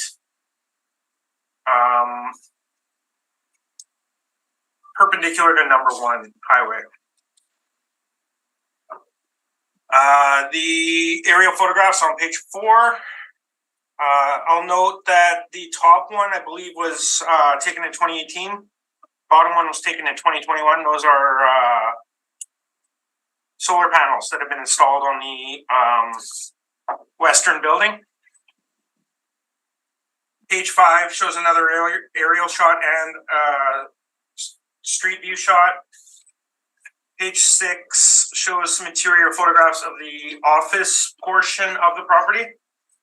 And page 7 shows an interior shot of one of the storage buildings. So I'll go to page 9 first. Once again, this is how the assessment was derived based on net rents. So we do have a few different premises here. The first one's 1,375 square feet. That's the office at $7.28. And then the following 4, you'll see 2 at $5.60 and $5.72. Those are the heated portions. And 323 and 342, those are the unheated portions. We have vacancy at 3%, expenses at 3%, shortfall at 3.85 per square feet, and a capitalization rate of 6.3%. This generates the total value of $3,293,000. Now, if we go to page 8, I've also done a workup based on gross rents, which is how this was reported to us. These things don't rent on net rents, they rent on gross rents. So this is probably the preferred method on how to value these properties. So we have 3 columns, 2017, 2019, 2020. These are all inputted as supplied by the owners. And then the furthest column on the right is the stabilized column. So we can see the revenues are ranging from 881 up to 892, pretty stable, but slightly increasing. We can see the expenses down at the bottom total, 721, 722, 628. So stable for the first 2 years, but decreasing. Those are also 81% expense ratios for the first 2 years and 70% expense ratio for 2020. If we capitalize those NOIs shown below at 6.3%, we get the values of 2.5, 2.6, and $4.1 million. However, similar to the previous property, I've stabilized 3 columns this time. So if we remember on the other property, management was at 10,000, 11,000, and then 70,000. On this property, it's over 320,000 every year, 329, 333, and 353. This is significantly higher than comparable properties. As we've seen on the other property, it was around 9 or 10%. I've stabilized at 9.5%, which is 85,000. Once again, the outside sources show that management should be 4 to 7%. So I've been generous in that allocation. I've also will note that wages and benefits on this property are 40,000 in 17 and then undeclared in 19 and 20. That could be possibly due to the owner doing the work, or it was lumped into the management, which is extremely high. Unsure what happened there, but there probably should be some wages in the stabilized column, I'll admit that. Other is also quite high for this property. Over 100,000 for the first 2 years and close to 100,000. That's about 11%. It includes corporate taxes, which wouldn't be normally included in a pro forma workup. But if we stabilize that, if we capitalize that stabilized column, which is using a 40% expense ratio, which is much more in line with how these properties operate, we would get a value of 8.45 million, which is significantly higher than the assessment at 3.2. We have cap rates on page 11. Once again, 20th percentile at 5.55, 80th at 7.45, and outside ranging from 5 3/4 to 7 1/4. Page 13 shows some excerpts from their website, similar to the other property. They offer a free boardroom. I believe this one has a van as well that you can borrow. Drive-up storage, climate control storage, and then they go over their security, which is locks and cameras and surveillance, fencing, intercom, etc. Permit on page 15. This is the newest addition to this property. Oh, this was the solar panels that were installed for a cost of $365,000 in 2019. Obviously, that's going to reduce the utility cost for the property. Mortgage status of title on page 16. Page 17 shows the mortgage registered in 2009 at $3.5 million, significantly before the reference date. We have a site plan on page 21.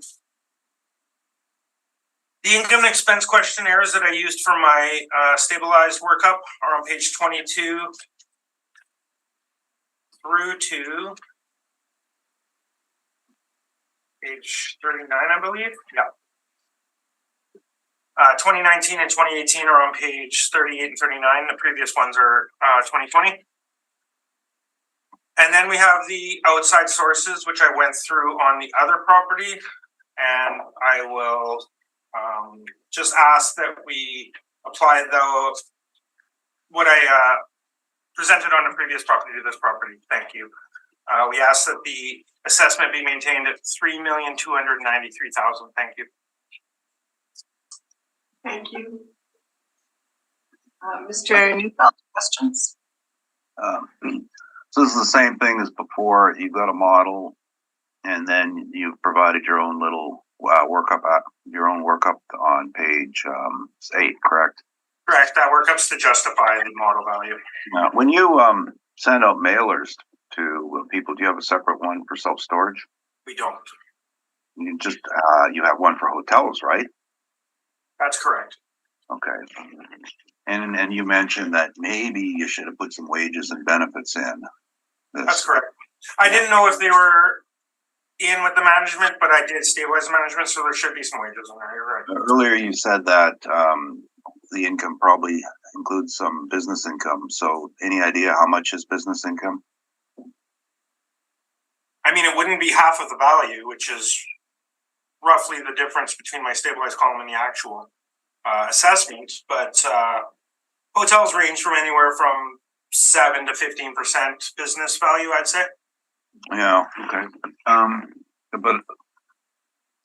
And is your workup in an approved methodology in the assessment department?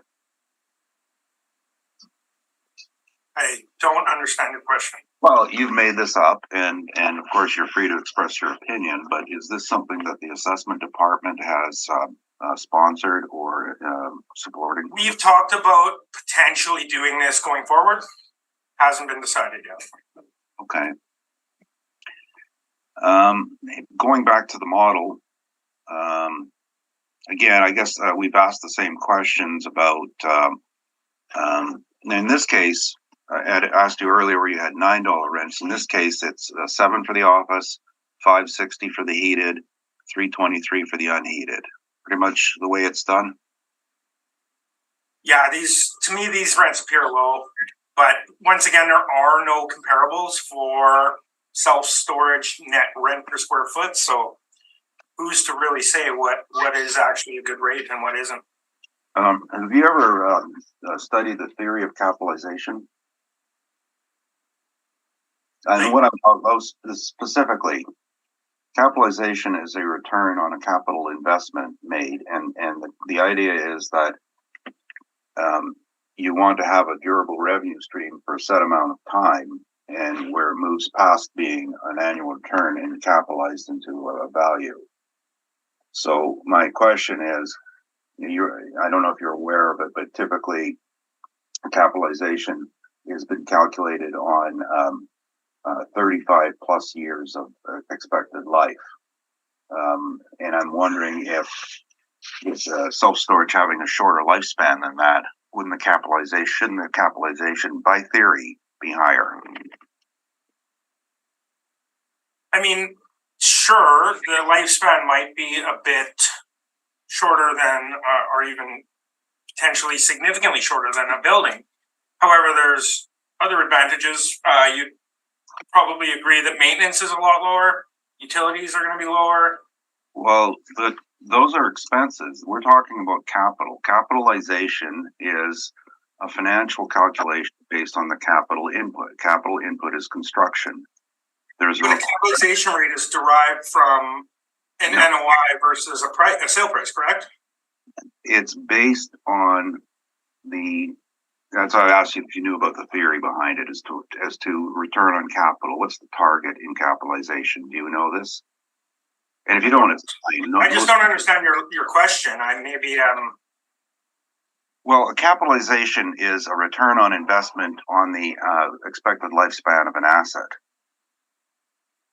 In simple terms, if you have a shorter lifespan, don't you capitalize higher? In my view, capitalization rates are a product of sale prices and NOIs. The sale price would be potentially affected by the age. That's the creation of the capitalization. I meant the theory I asked earlier, if you'd ever studied that. Well, yeah, of course, age is going to affect the risk, which in essence, the capitalization rate is right? A determination of risk. So even in your model, if you have a building that's older, it tends to get a higher cap rate than one that's newer because its remaining economic life is shorter, correct? Naturally, yes. Okay. Does not the same theory apply to self-storage versus industrial? Possibly, but like I said, there's other advantages other than the lower, shorter lifespan. Those are my questions. Thanks.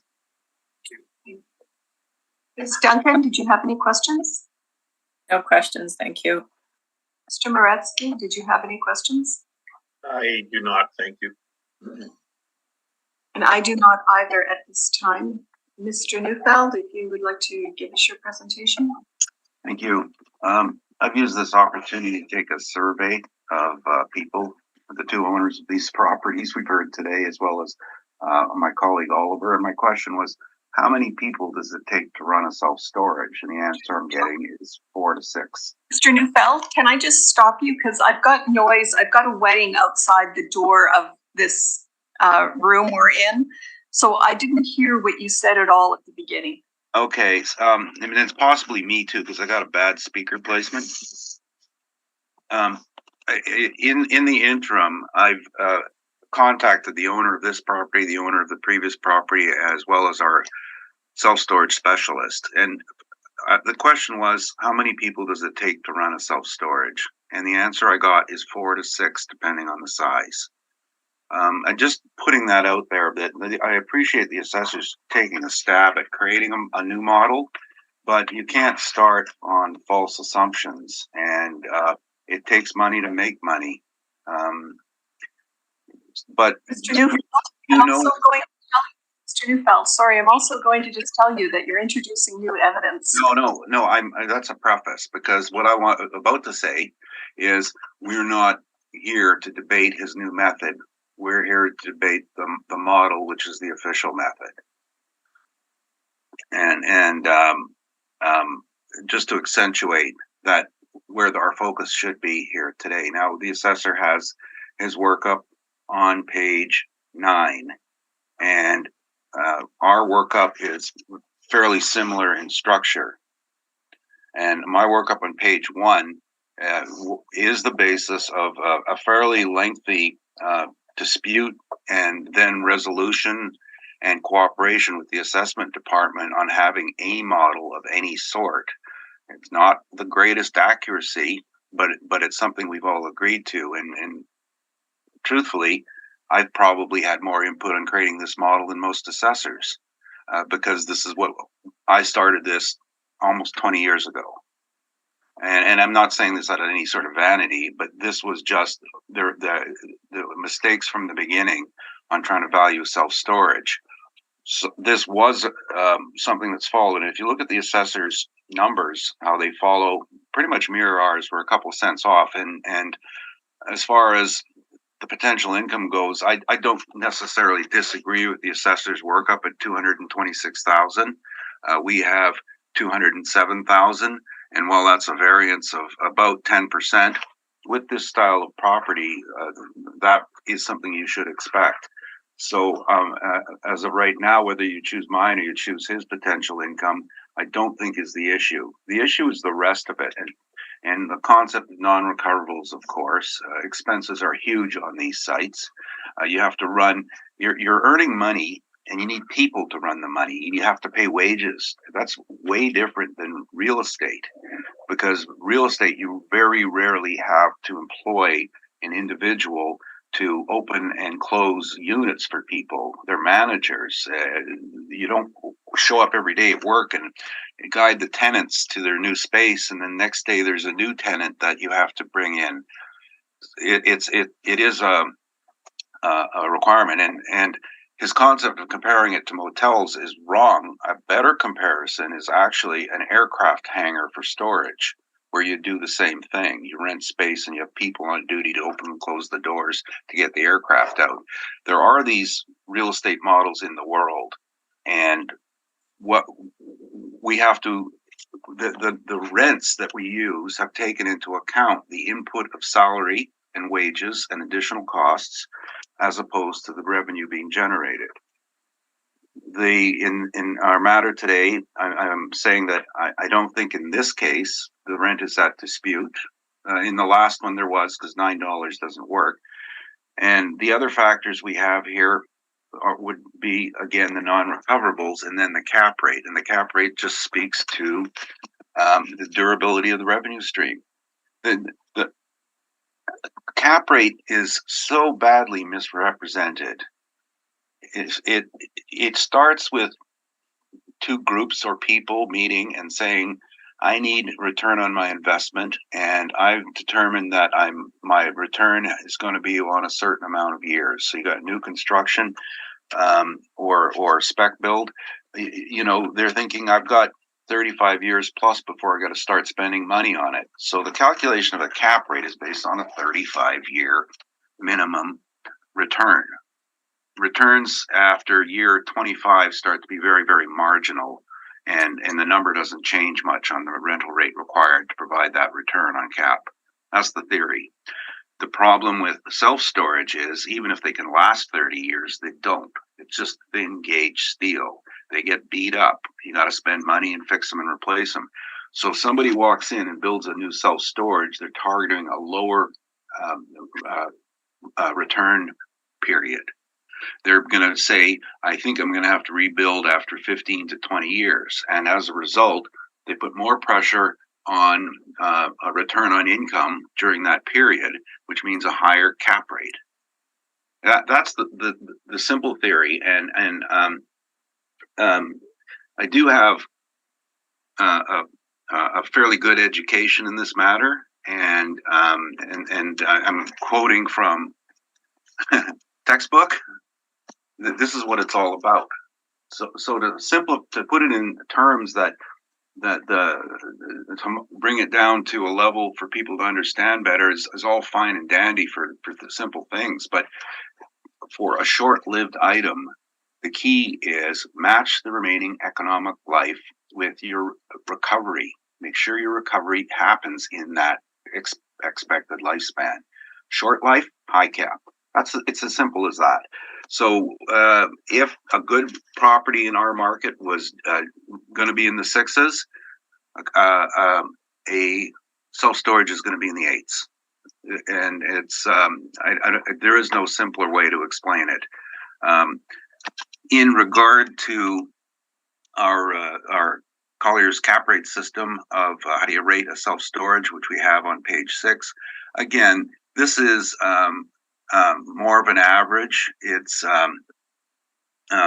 has some slight advantages over the last one in terms of access, but not really great, because this is on a frontage road. If you ever tried to get to this site, you got to turn in off Lajmodi and go down the service road. And I think there's a cut through a private yard, which has an easement in place to get to the site. So it's a little bit difficult to get to.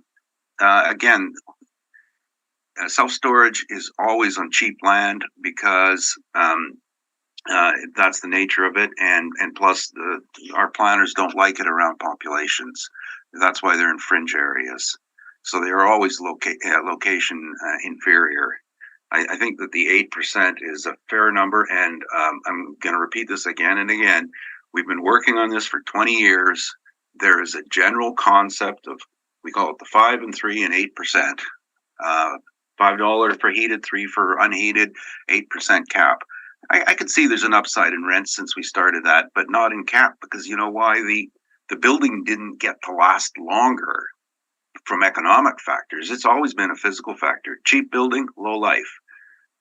I think that's everything else I've said earlier. Yeah, that's it. Thank you. Thank you. Mr. Brown, questions? Just a couple. Thank you, Madam Chair. I'm assuming you've seen appraisals of self-storage properties? Oh, yeah. Yeah. And are they done on net rents or gross rents? They're done on use value. Okay, but there's a pro forma usually? No, it's use value. Let's start there. It's not market value. It's business. Business is included. That's okay, yeah, which is fine, but it's still done on a pro forma, right? Well, it's done on actuals generally. I mean, because you can't argue with actuals. It's done on actual site specific, right? Right. Yeah. Okay. Those are all my questions. Thank you. Ms. Duncan, questions? No questions, thank you. Mr. Koretsky? No questions, thank you. Just one quick question, Mr. Neufeld, did you inspect this property? Oh, yes, numerous times. I thank you. Do either of you have a wish for a summation? I would like to just do a quick summation, Madam Chair. Yep, proceed. And it's basically just, I forgot to present a page of my evidence, and if it's okay, I'd like for you to turn to page 63. Go ahead. This just has some cap rates from outside sources. The top is showing a cap rate of 5.3 in Canada based on storage vault purchase. And then below that, portfolio sales in Canada 2017 and then 2019. There was another portfolio sale which shows an estimated cap rate below 4.75%. So just based on that, we don't think our cap rates are out to lunch. Thank you. Thank you. Mr. Neufeld, do you wish for summation? Just some questions, since he's presenting some new information. I'm familiar with some of that's these. fine. Aren't you aware that most of these were underdeveloped at time of sale? Underdeveloped? Yeah, they had more. They were adding more units. I mean, they don't indicate that here, but well, no, but we like I can tell you that one of the ones you mentioned is a Collier's client. So I have read their reports. They are in. They haven't filled up their units. They're developing them. okay, but there is a lot of it. I won't get into it because this is not the time for it. So thank you. Okay, but you don't know anything about the sales then. This is just No, I'm just pointing to the fact that they're showing storage vault at 3.5, and then below that there was another one at 4.75, okay. which are significantly lower than 8%. There's a bunch from the US too that are about 4.5 to 5.5 too.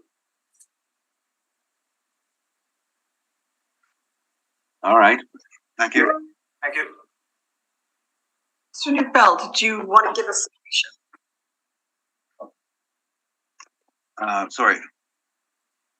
Did you wish to give a summation?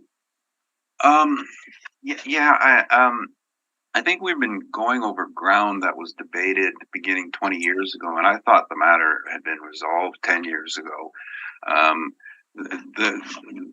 This was an industry-wide discussion between people like myself and the assessment department, and the assessment department prompted the discussion and said, we don't want to keep arguing about them. What can we do that works? And we came up with the concept of looking at this and feeling that a rent of 5 and 3 and a cap of 8 took into account the good parts and bad parts of self-storage. Bottom line is a majority, no, I wouldn't say a majority, a majority of the income is considered business. Short-term rentals aren't real estate. They are short-term rentals. A lease today, you're going to write one up for 5 years. Self-storage, you're lucky if they take 3 months in a row. That's not a lease. That's not real estate. So this is a different model entirely. In the world of valuation, they're done on all of their income, and we call it a use value. It's a combination of the business and the real estate. First one I ever did was in 2003 for mortgage purposes. No, actually, estate purposes, and we've been doing numerous ones since. And I always state in the appraisals, this is a value in use. It contains business income. And when you're trying to do an assessment appeal on it, you're supposed to do just the real estate. I agree with the assessor. Splitting the real estate is, there's been no pathway. There's been no model to do it. We did come up with one. And when self-storage started, it was all done on the cost approach. And that was wrong because you have an old building, charges the same rents as the new buildings, but it's assessed at 30% of the rate. That's not fair. And this was a method to install equity and have a more harmonious system. And now we're going back in time. I haven't changed. The industry hasn't changed. That today there's the assessment department is backtracking on it, and that they have that right. But there was a reason why this was all done, because it was accepted. It was accepted by boards. It was accepted by assessors and by the agents. And I'm not asking for anything unusual. Thank you very much. Thank you. We're going to move on to 231 Oak Point Highway.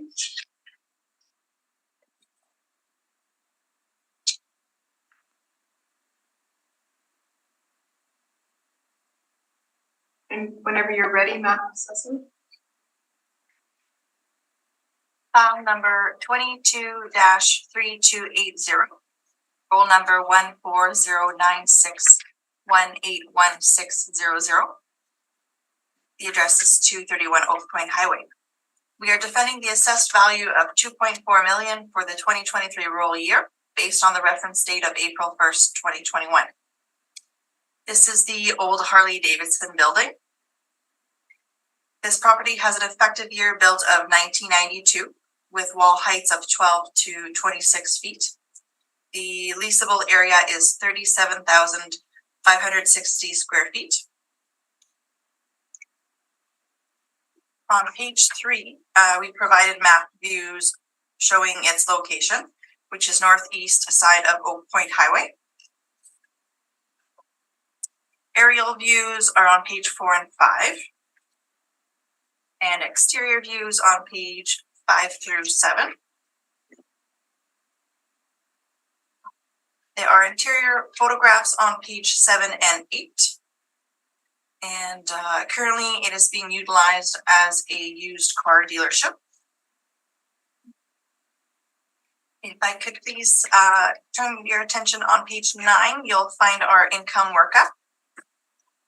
The total of leasable area is 37,560 square feet with an average rent of $5.97 per square foot, giving us the potential rent of $224,368. We have the net operating income at $145,188. And therefore, since our NOI are fairly similar, I'll simply bring your attention to our cap rate, which is page 11. I have highlighted the industrial portion for the capitalization rates. The city uses a range of 5.55 at the 20th percentile to 7.45 at the 80th percentile, in which the subject's cap rate falls within this range, as well as supported by the outside sources.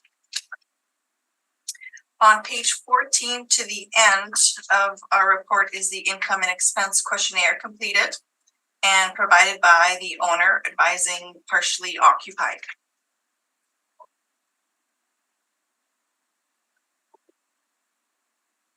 And therefore, based on this evidence, we believe the assessed value of $2.4 million to be fair and equitable and ask for it to be confirmed. Thank you. Thank you. Mr. Neufeld, questions? Yes, the workup is on page 9. Was this all generated by the model, I believe so. including that 20% vacancy? No, good catch. That is an overrun. Okay. I believe based on previous years, it is no longer vacant, and that probably should be addressed. I'll note I'll just quickly note that our income workups are wildly different, but in the end, we do come to almost the same numbers. Oh, do we? I believe we're within, Yeah. Okay, cool. yeah, within $1,000. Well, I don't know how that happened. Must be right.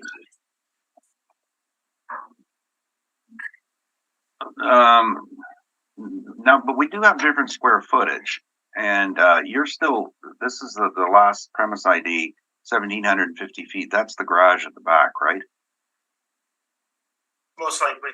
No, this has been through case management, and that's been deleted in case management from the values. Is this reflect? I think our last settlement was about a few months ago. What year of case management?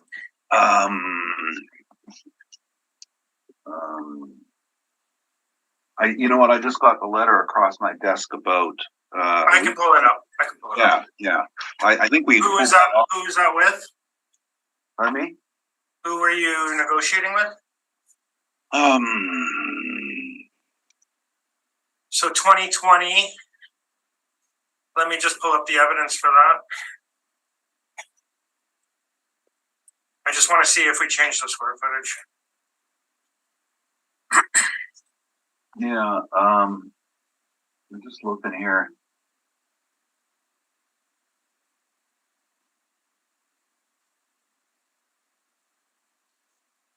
Ayrton changed all our emails to a different account on case management, so. I've got the decision here, but it doesn't show the square footage. Okay. And what was that for 20? Yeah, with. And what was our agreement? 1,830,000. 1,830. Okay. Yeah, I think. Pull up the 2020 evidence, and I'll see what the square footage was on that. Yeah. Well, no, you've had the 1,750 for a while, and I forget which assessor we brought out and showed him. It's a unheated shed, and like a garage. So I think the debate was, well, sure, if you want to give us a couple $100 as an assessed value, fine, but don't put a rent on it. Is there not a bus company using that though? The shed? Like, if you look on page 4 and 5 of my brief, there's buses parked outside of the shed. Oh, you mean the shed at the very back? Yeah. Oh, okay. I'll give that to you. Which one was that? 1,750? Right. I mean, yeah, I'd be willing to put $1 on that or something. Yeah, and that was what we had negotiated, and it has some value. It was built for high value parts to lock them up. So about 10,000 off my NOI, roughly. I guess.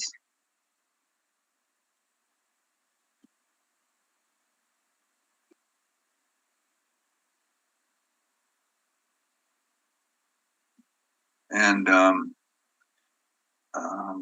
sorry, it was just one. I just was going back to the cap. Okay, based on that, I'll make a recommendation at 2,231,000 rounded.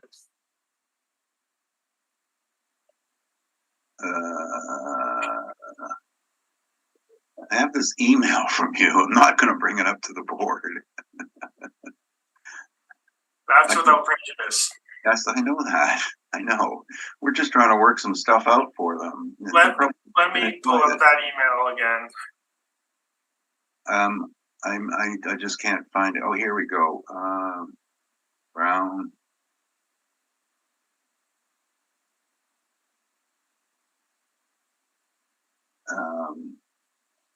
Sorry, I can't find whether or not there was a consideration for a cap rate on that. What was 2020 settled at? 1.83? Yeah. Okay, I'll honor my offer previously and revise my offer to 2,077,000 rounded. All right. That's fine. Okay. If the board's okay with us negotiating in front of them. That's fine. Mr. Brown, what is the 2,077,000? That was your previous?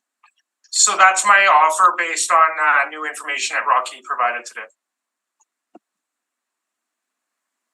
Okay, and the new information was? The shed in the back was unheated, and we had this came out, as Rocky said, this came out as part of the municipal board discussions, and they inspected the property, and that shed at the bottom, if you could turn to my page 9. Oh yeah, you changed the cap to 6.6. Yeah, okay. No, I changed the rent on that bottom portion, 1,750 square feet to $1. Right. For an unheated shed, and then I did bump the cap up to 6.5 for that offer. Right. Okay, that's fine with me. So you are bumping the cap rate to 6.5? Correct. Great. We're wearing them down. It was based on a previous negotiation that didn't go anywhere until now. Okay, just Mr. Moretsky, did you have any questions regarding this? I do not. No, thank you. There is not. Good. Ms. Duncan, did you have any questions? No, just so what's the NOI? And it's a 6.5 cap, but what's the NOI? Took 10,000 off, so it is. I just rounded to 135,000. Thank you. No other questions. Sorry, just one last question, Mr. Brown. Yep. You said this was from a previous decision from the Muni? Yes. It looks like the 2020 municipal board was just settled. Okay, that's what I'm looking for, just the date. Thank you. Okay, thank you.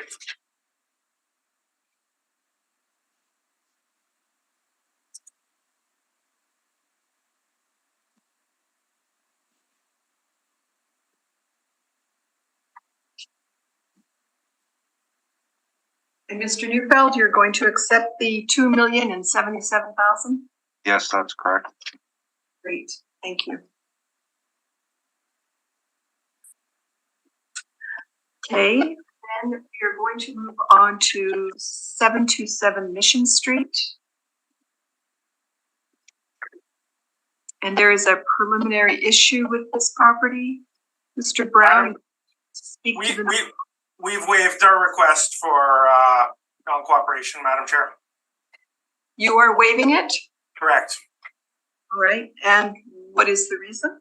The owner of this property is passed away, Okay. and therefore could not return the information.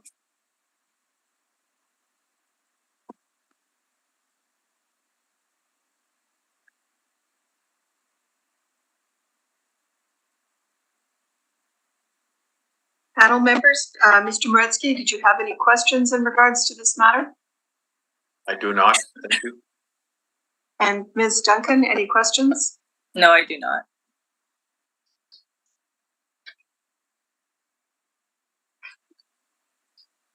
And I also have, how did you come to have this information, Mr. Brown?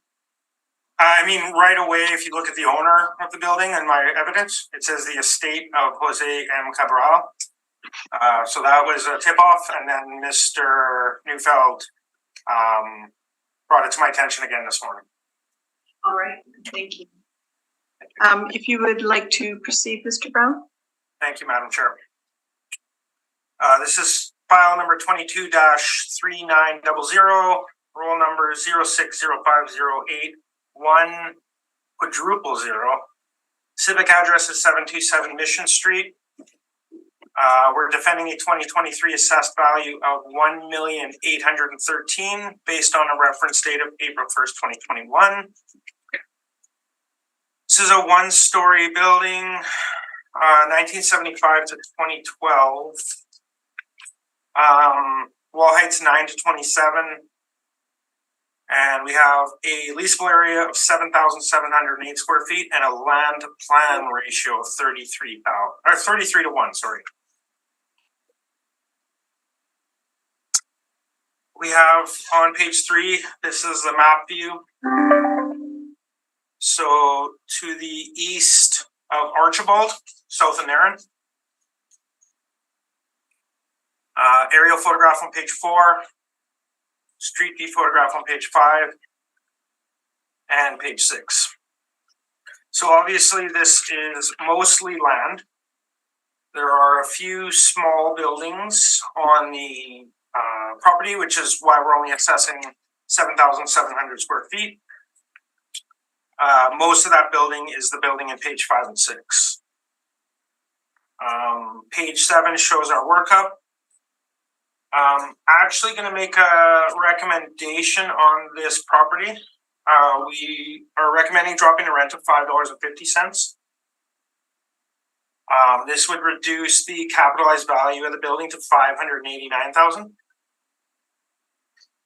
To which we would add the additional land value of $781,000 and the additional building value of $39,000. That gives us a revised assessment of $1,409,000.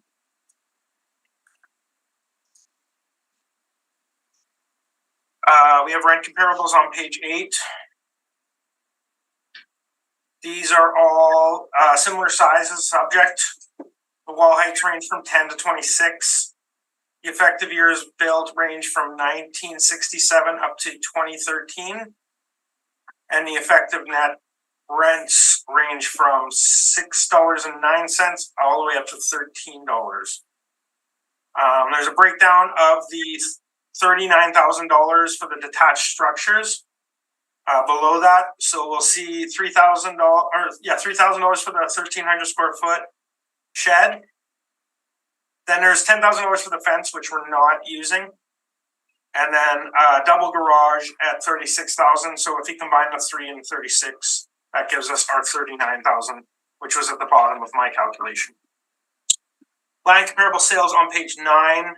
So we're defending an excess land area of 129,538 square feet, which is just over half of the parcel. Despite the fact that it's 33 to 1, we're only using just over half. We've used the rate of $6.03, which generates the additional land value of $781. This has 5 comparables above that, which show a range from 514 all the way up to 1216. I'll note that 1216 is VCOM in Sage Creek, so I wouldn't put any weight on that. But the other ones are all in the area, relatively the same size, except for the last one. Oh no, they're all smaller, sorry. But the excess land is similar to comparable 4 at 126,000 square feet. They're all zoned M3, heavy manufacturing. And they're all within the range of the rate we're using at $6.03. Capitalization rates on page 10. We've been over this. 5.5 for the 20th percentile, 7.45 for the 80th percentile, and outside sources ranging from 5 3/4 to 7 1/4. Based on that, we're asking that the assessment or the revised assessment of $1,409,000 be confirmed. Thank you. I thank you. Mr. Neufeld? Yep. Are you going to accept the recommendation or not? I'm taking directions from the estate, so I don't have any directions to accept it. I appreciate the offer. I will make this short. So it's your turn for questions. Okay. Sorry, what was the number? I'm looking at your page 7. Yeah. And what is the new number for the improvement value? I didn't write it down. Like the rent, 5.5. Yeah, but what did that work out to? 589 rounded. 589. So you got 589 and 781 and then 39, yeah. Okay. And what's the 39 for? It's the additional buildings, which is shown on the breakdown on page 8. So there's a shed and a double car garage. Oh, okay, gotcha. Yeah. All right. In regard to your land sales, I just noted that 4 out of the 5 are quite dated, aren't they? Yes. And where's Black Diamond Boulevard? St. Boniface Industrial Park. I don't know where. Yeah, that's a good one. Okay, just give me a second here. I'd just like to know where that is. I think I do. I'll Google it too.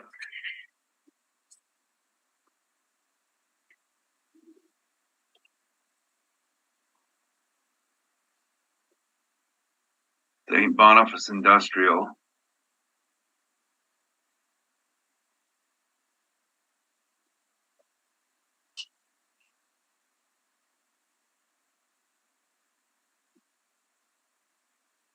Oh, okay. I see it. It's off Mazenod. Yeah, it's where I think Terracon was doing a development between Symington Yards and Dugald. All right. Yeah, that looks accurate. Okay. So these sites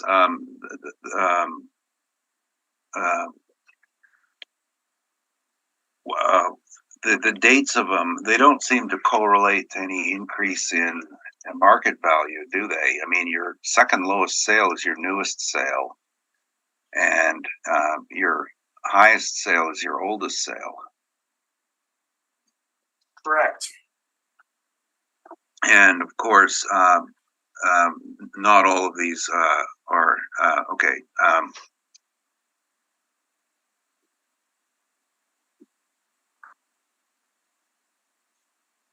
Land does tend to jump around a bit more.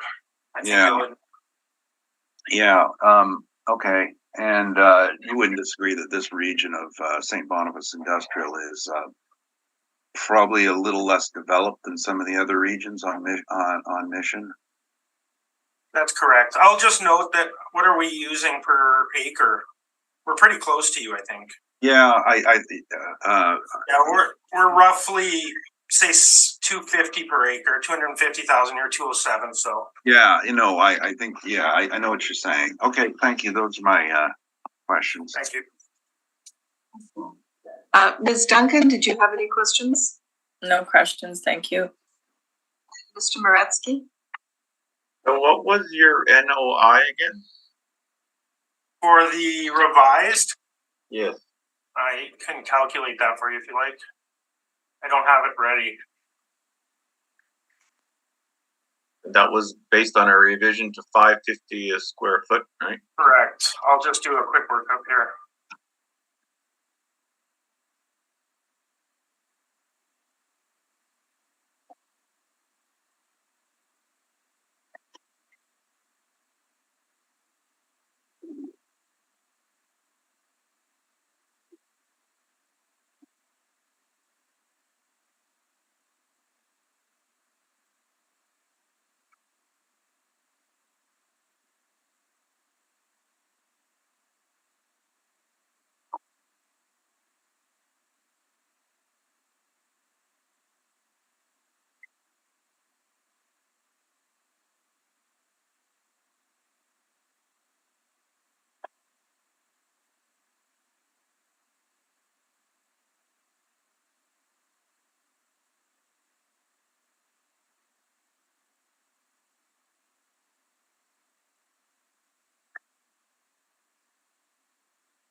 Just like having trouble tracking down my workup for that.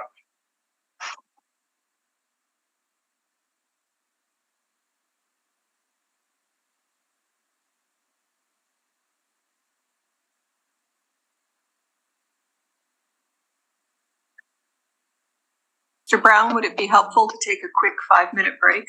Sure, thank you. I would like to call this meeting back to order. And Mr. Brown, I think we were with you at this. That's correct. I was going over my recommendation for the income workup for this property. So it looks like I actually used $4.80 per square foot. And then all the other parameters stay the same. And that would give the NOI of 33,266. Capitalized at 5.65 would generate the value of 589 rounded. Okay, and then you added the land. Correct. There's additional land, which is shown on page 9, I believe. So that was 129,538 square feet at $6.03. Page 9. And that total is 781. Correct. And if we valued the whole parcel as just land, it would be 1,295,000, 296 rounded.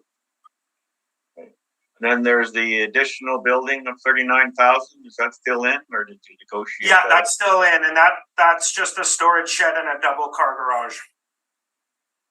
So is the total then 1,409,000? Correct. All in. Okay. Thank you. Thank No you. further questions. Thank you. And I have no questions. Mr. Neufeld?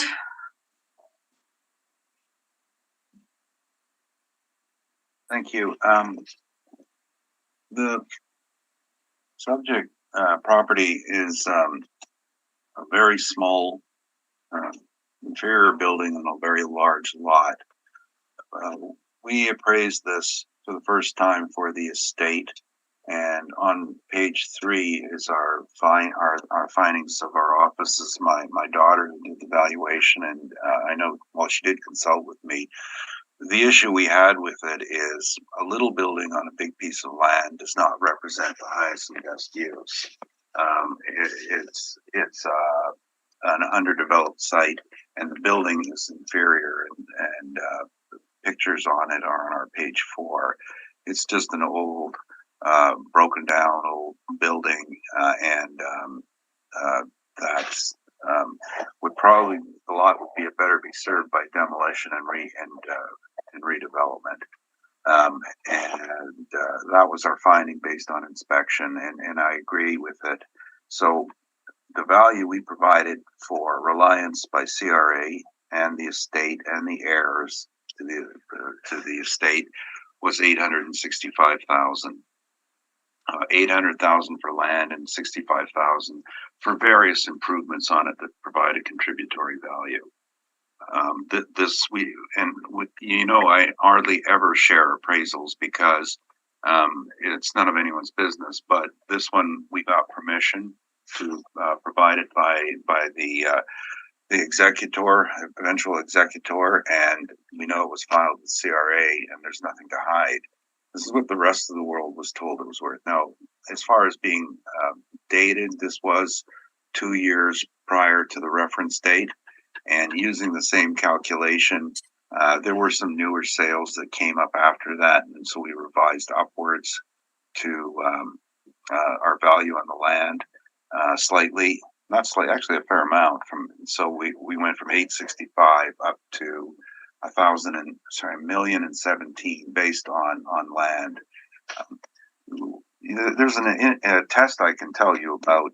When you look at a piece of land and you look at the land value, if the underlying value of the land is getting very close to meeting the value of the site as improved, you got a problem with highest and best use. If you do the assessor's calculation on his land value, you'll find that the value comes to almost 1.3 million on land alone. And in other words, the value of the building is marginal, maybe $100,000. And I'm not, that's not a critique of its valuation. It's a critique of the concept of highest and best use. It has lost the highest and best uses. Anything resembling improved, it's just land with a contributory value for the sheds. Based on site inspections and the use of the land and quality of the building, we believe that this is the right approach, and it's been relied on by other entities, other government services without any issue. And we've updated the value from 2019, and I think that that's a fair number. That's my presentation. Thank you. Questions, Mr. Brown?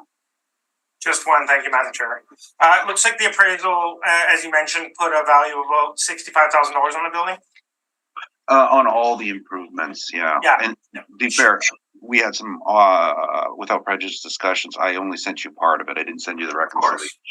Of course. Got that. Should you not add that at least $65,000 to your land value?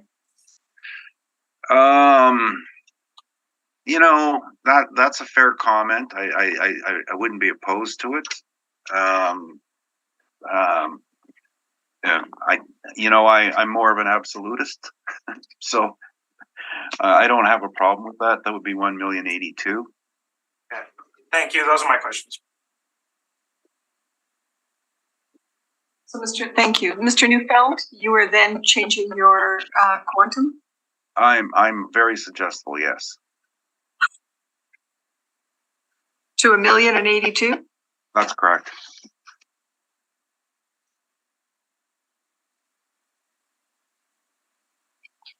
Mr. Moretsky, any questions to Mr. Neufeld? Yeah, why again is the building of much lesser value? Well, it's really in a bad state of affairs. If you look at the pictures, they show a garage, a place to park vehicles inside. It's not a working building. Major portions of it were unheated at time of inspection, and it was just in a state of repair. This is a gravel company. They've got aggregate, they've got hoppers, and they have trucks, and they got junk stored all over the site. And the other thing is to consider is if you have an underdeveloped site. So we're talking about 6,000 square foot building on 200. Sorry, I'm going to get the numbers, the assessor's numbers. He's got them here. 7,700 square feet of building on 214,000 square feet of land. At some point, the land is worth more than the building you put on it. And you're starting to fail the test of highest and best use. Most people just assume, well, it's on there, so it must be worth something. It's not. It's better to bulldoze it and start with something new. But the value lies in the land. And I think even the assessor's workup leads to that conclusion, that the value lies in the land. The current building is good, costs too much to fix, and you're not going to get a rent on it.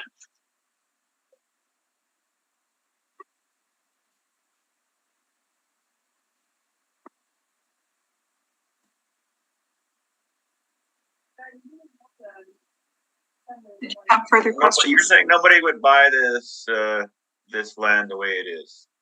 No, I'm saying property the way it is. They would, but they would buy it for the land. They would a But just, buyer. I mean, for the building and use the building and the land. It was Similar purpose is what the previous owner was doing. Nobody that would buy it for that. The other problems with that is we don't believe you'd get a new occupancy permit on it for a change in use. No further questions. Thank you. Thank you. Ms. Duncan, questions? No questions, thank you. So, Mr. Neufeld, you said this was a gravel company? It's a. And is it still in operation? Yeah, the family took it over. It's actually, it's more like a storage compound for vehicles and equipment, and there's two hoppers. I really honestly don't know what are in the hoppers. Was assuming it was some form of aggregate. So is the business still being run there? Yes. Yeah. Whatever the you can see that they're still have the storage in their yard, and outside, I'm looking at the assessor's page 5. There's a conveyor belt system. I'm imagining that that's for some form of aggregate. Okay. Do you know the age of the building?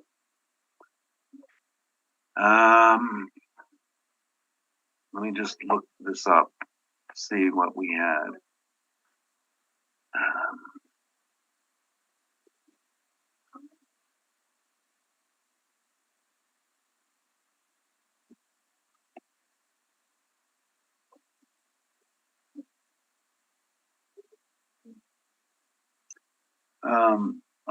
By the way, I'm looking at an older picture, and there are several cement trucks on the site, so it might be. It is a concrete company. There's also a rental place and a landscaping place operating out of there. Okay, good. Thanks for that. No, I guess I don't disagree with the assessor's assertion that it's 1975. I don't have anything different. All right. And you said you inspected the property? My daughter did, and she's an accredited appraiser. Right. And the state of the building was, I think you said it was unheated, or was it portions thereof? Yeah, there's portions that are unheated now, and to look at the building, just to give you an idea, I'm trying to see who's got a good picture here. I think it's the assessor had a better one. Yeah, on his page 5, you see that there's bays on the left side that have gone unheated, and then there's a little office portion on the right side. It was the only part that was heated at time of inspection. Yeah, the left side is the double car garage that we valued as additional buildings. No, I think that's a different outer building that you're looking at. Well, this is like the whole big building I'm talking about. Yeah, but if you look on page 3. Yeah, okay. It looks like it's split, and there's a 2-car garage on the left, and then a building on the right, and then a Quonset on the far right. I don't know. Yeah, I'm not sure either. I think we had thought that the 7,700 feet was comprised of both sections here, and I think the additional was for the Quonset and the chain link fence. But isn't there on your page 4 showing a garage in the corner? I think that's a Quonset, and I think that's the shed that we valued at 3,000. Yeah, so you got the shed and the Quonset. Well, no, we have a shed and a 2-car garage that we valued. Okay. Well, I mean, regardless, there's minimal. It's 39,000. Yeah, no, and we're not. You know, if there's some value to the improvements for outside storage, I'm just saying that it's not good real estate. It's no, I'm not going to argue with you there. Yeah. Okay. Thank you, Mr. Neufeld. Mr. Brown, I'm just going to redirect to you for 1 second. Did you inspect the property? I have not. I do drive by it almost every day, though. All right. Thank you. Thank you. Do either of you have a wish for a summation on this property? No, thank you, Madam Chair. Sorry, I was just wanted to double check these measurements.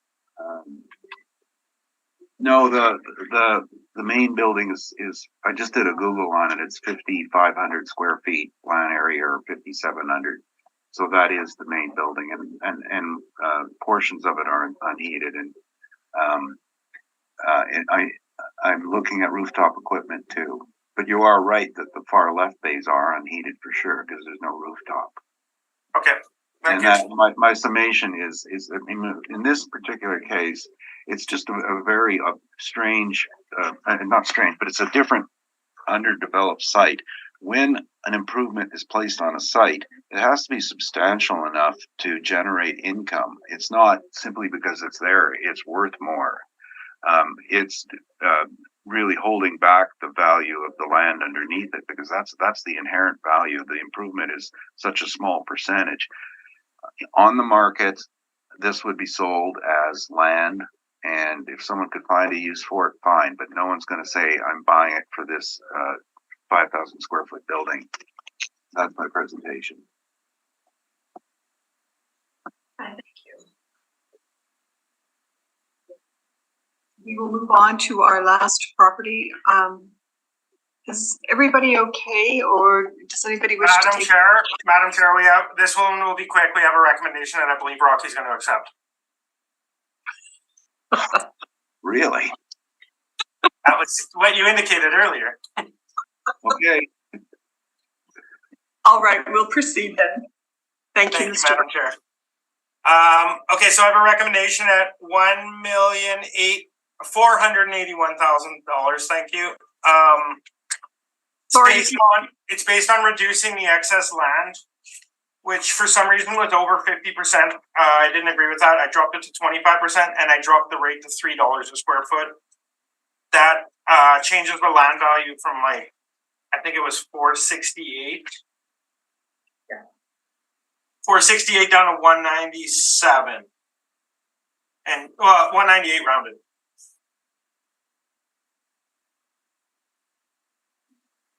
And Mr. Brown, sorry, what was your total? 1,481,000.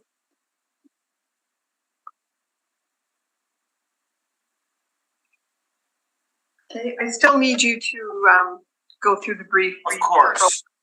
So file number 22-3819, roll number 0604042500. Civic address is 1395 Niagara Road East. Current assessed value is $1,751,000. We're prepared to make a recommendation at $1,481,000. Thank you.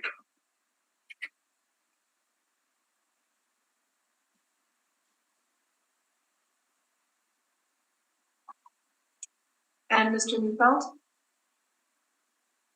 Yes, that is acceptable.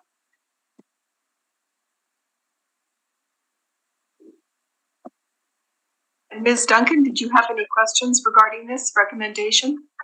No questions, thank you. And Mr. Moretsky? No questions, thank you.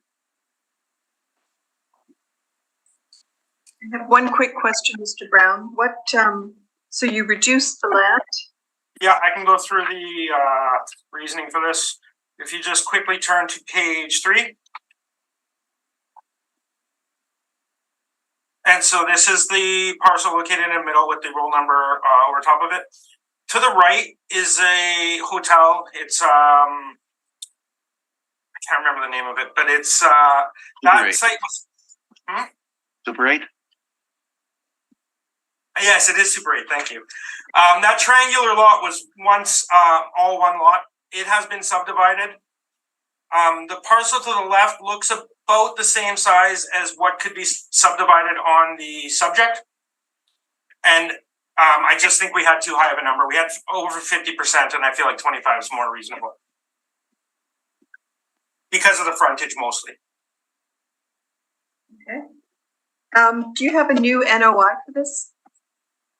Well, the NOI stays the same. I just changed the additional land value. Yeah. Great. All right. So, gentlemen, this has been a long day. Do you have anything further to say? I have nothing further to say. And Mr. Neufeld? I just want to say that it's always pleasant to debate matters with Jason, and I hope we all behaved ourselves. And you did, and I thank both of you for your time and patience today. And we have heard all the items on the docket. And this hearing is adjourned. Thank you all.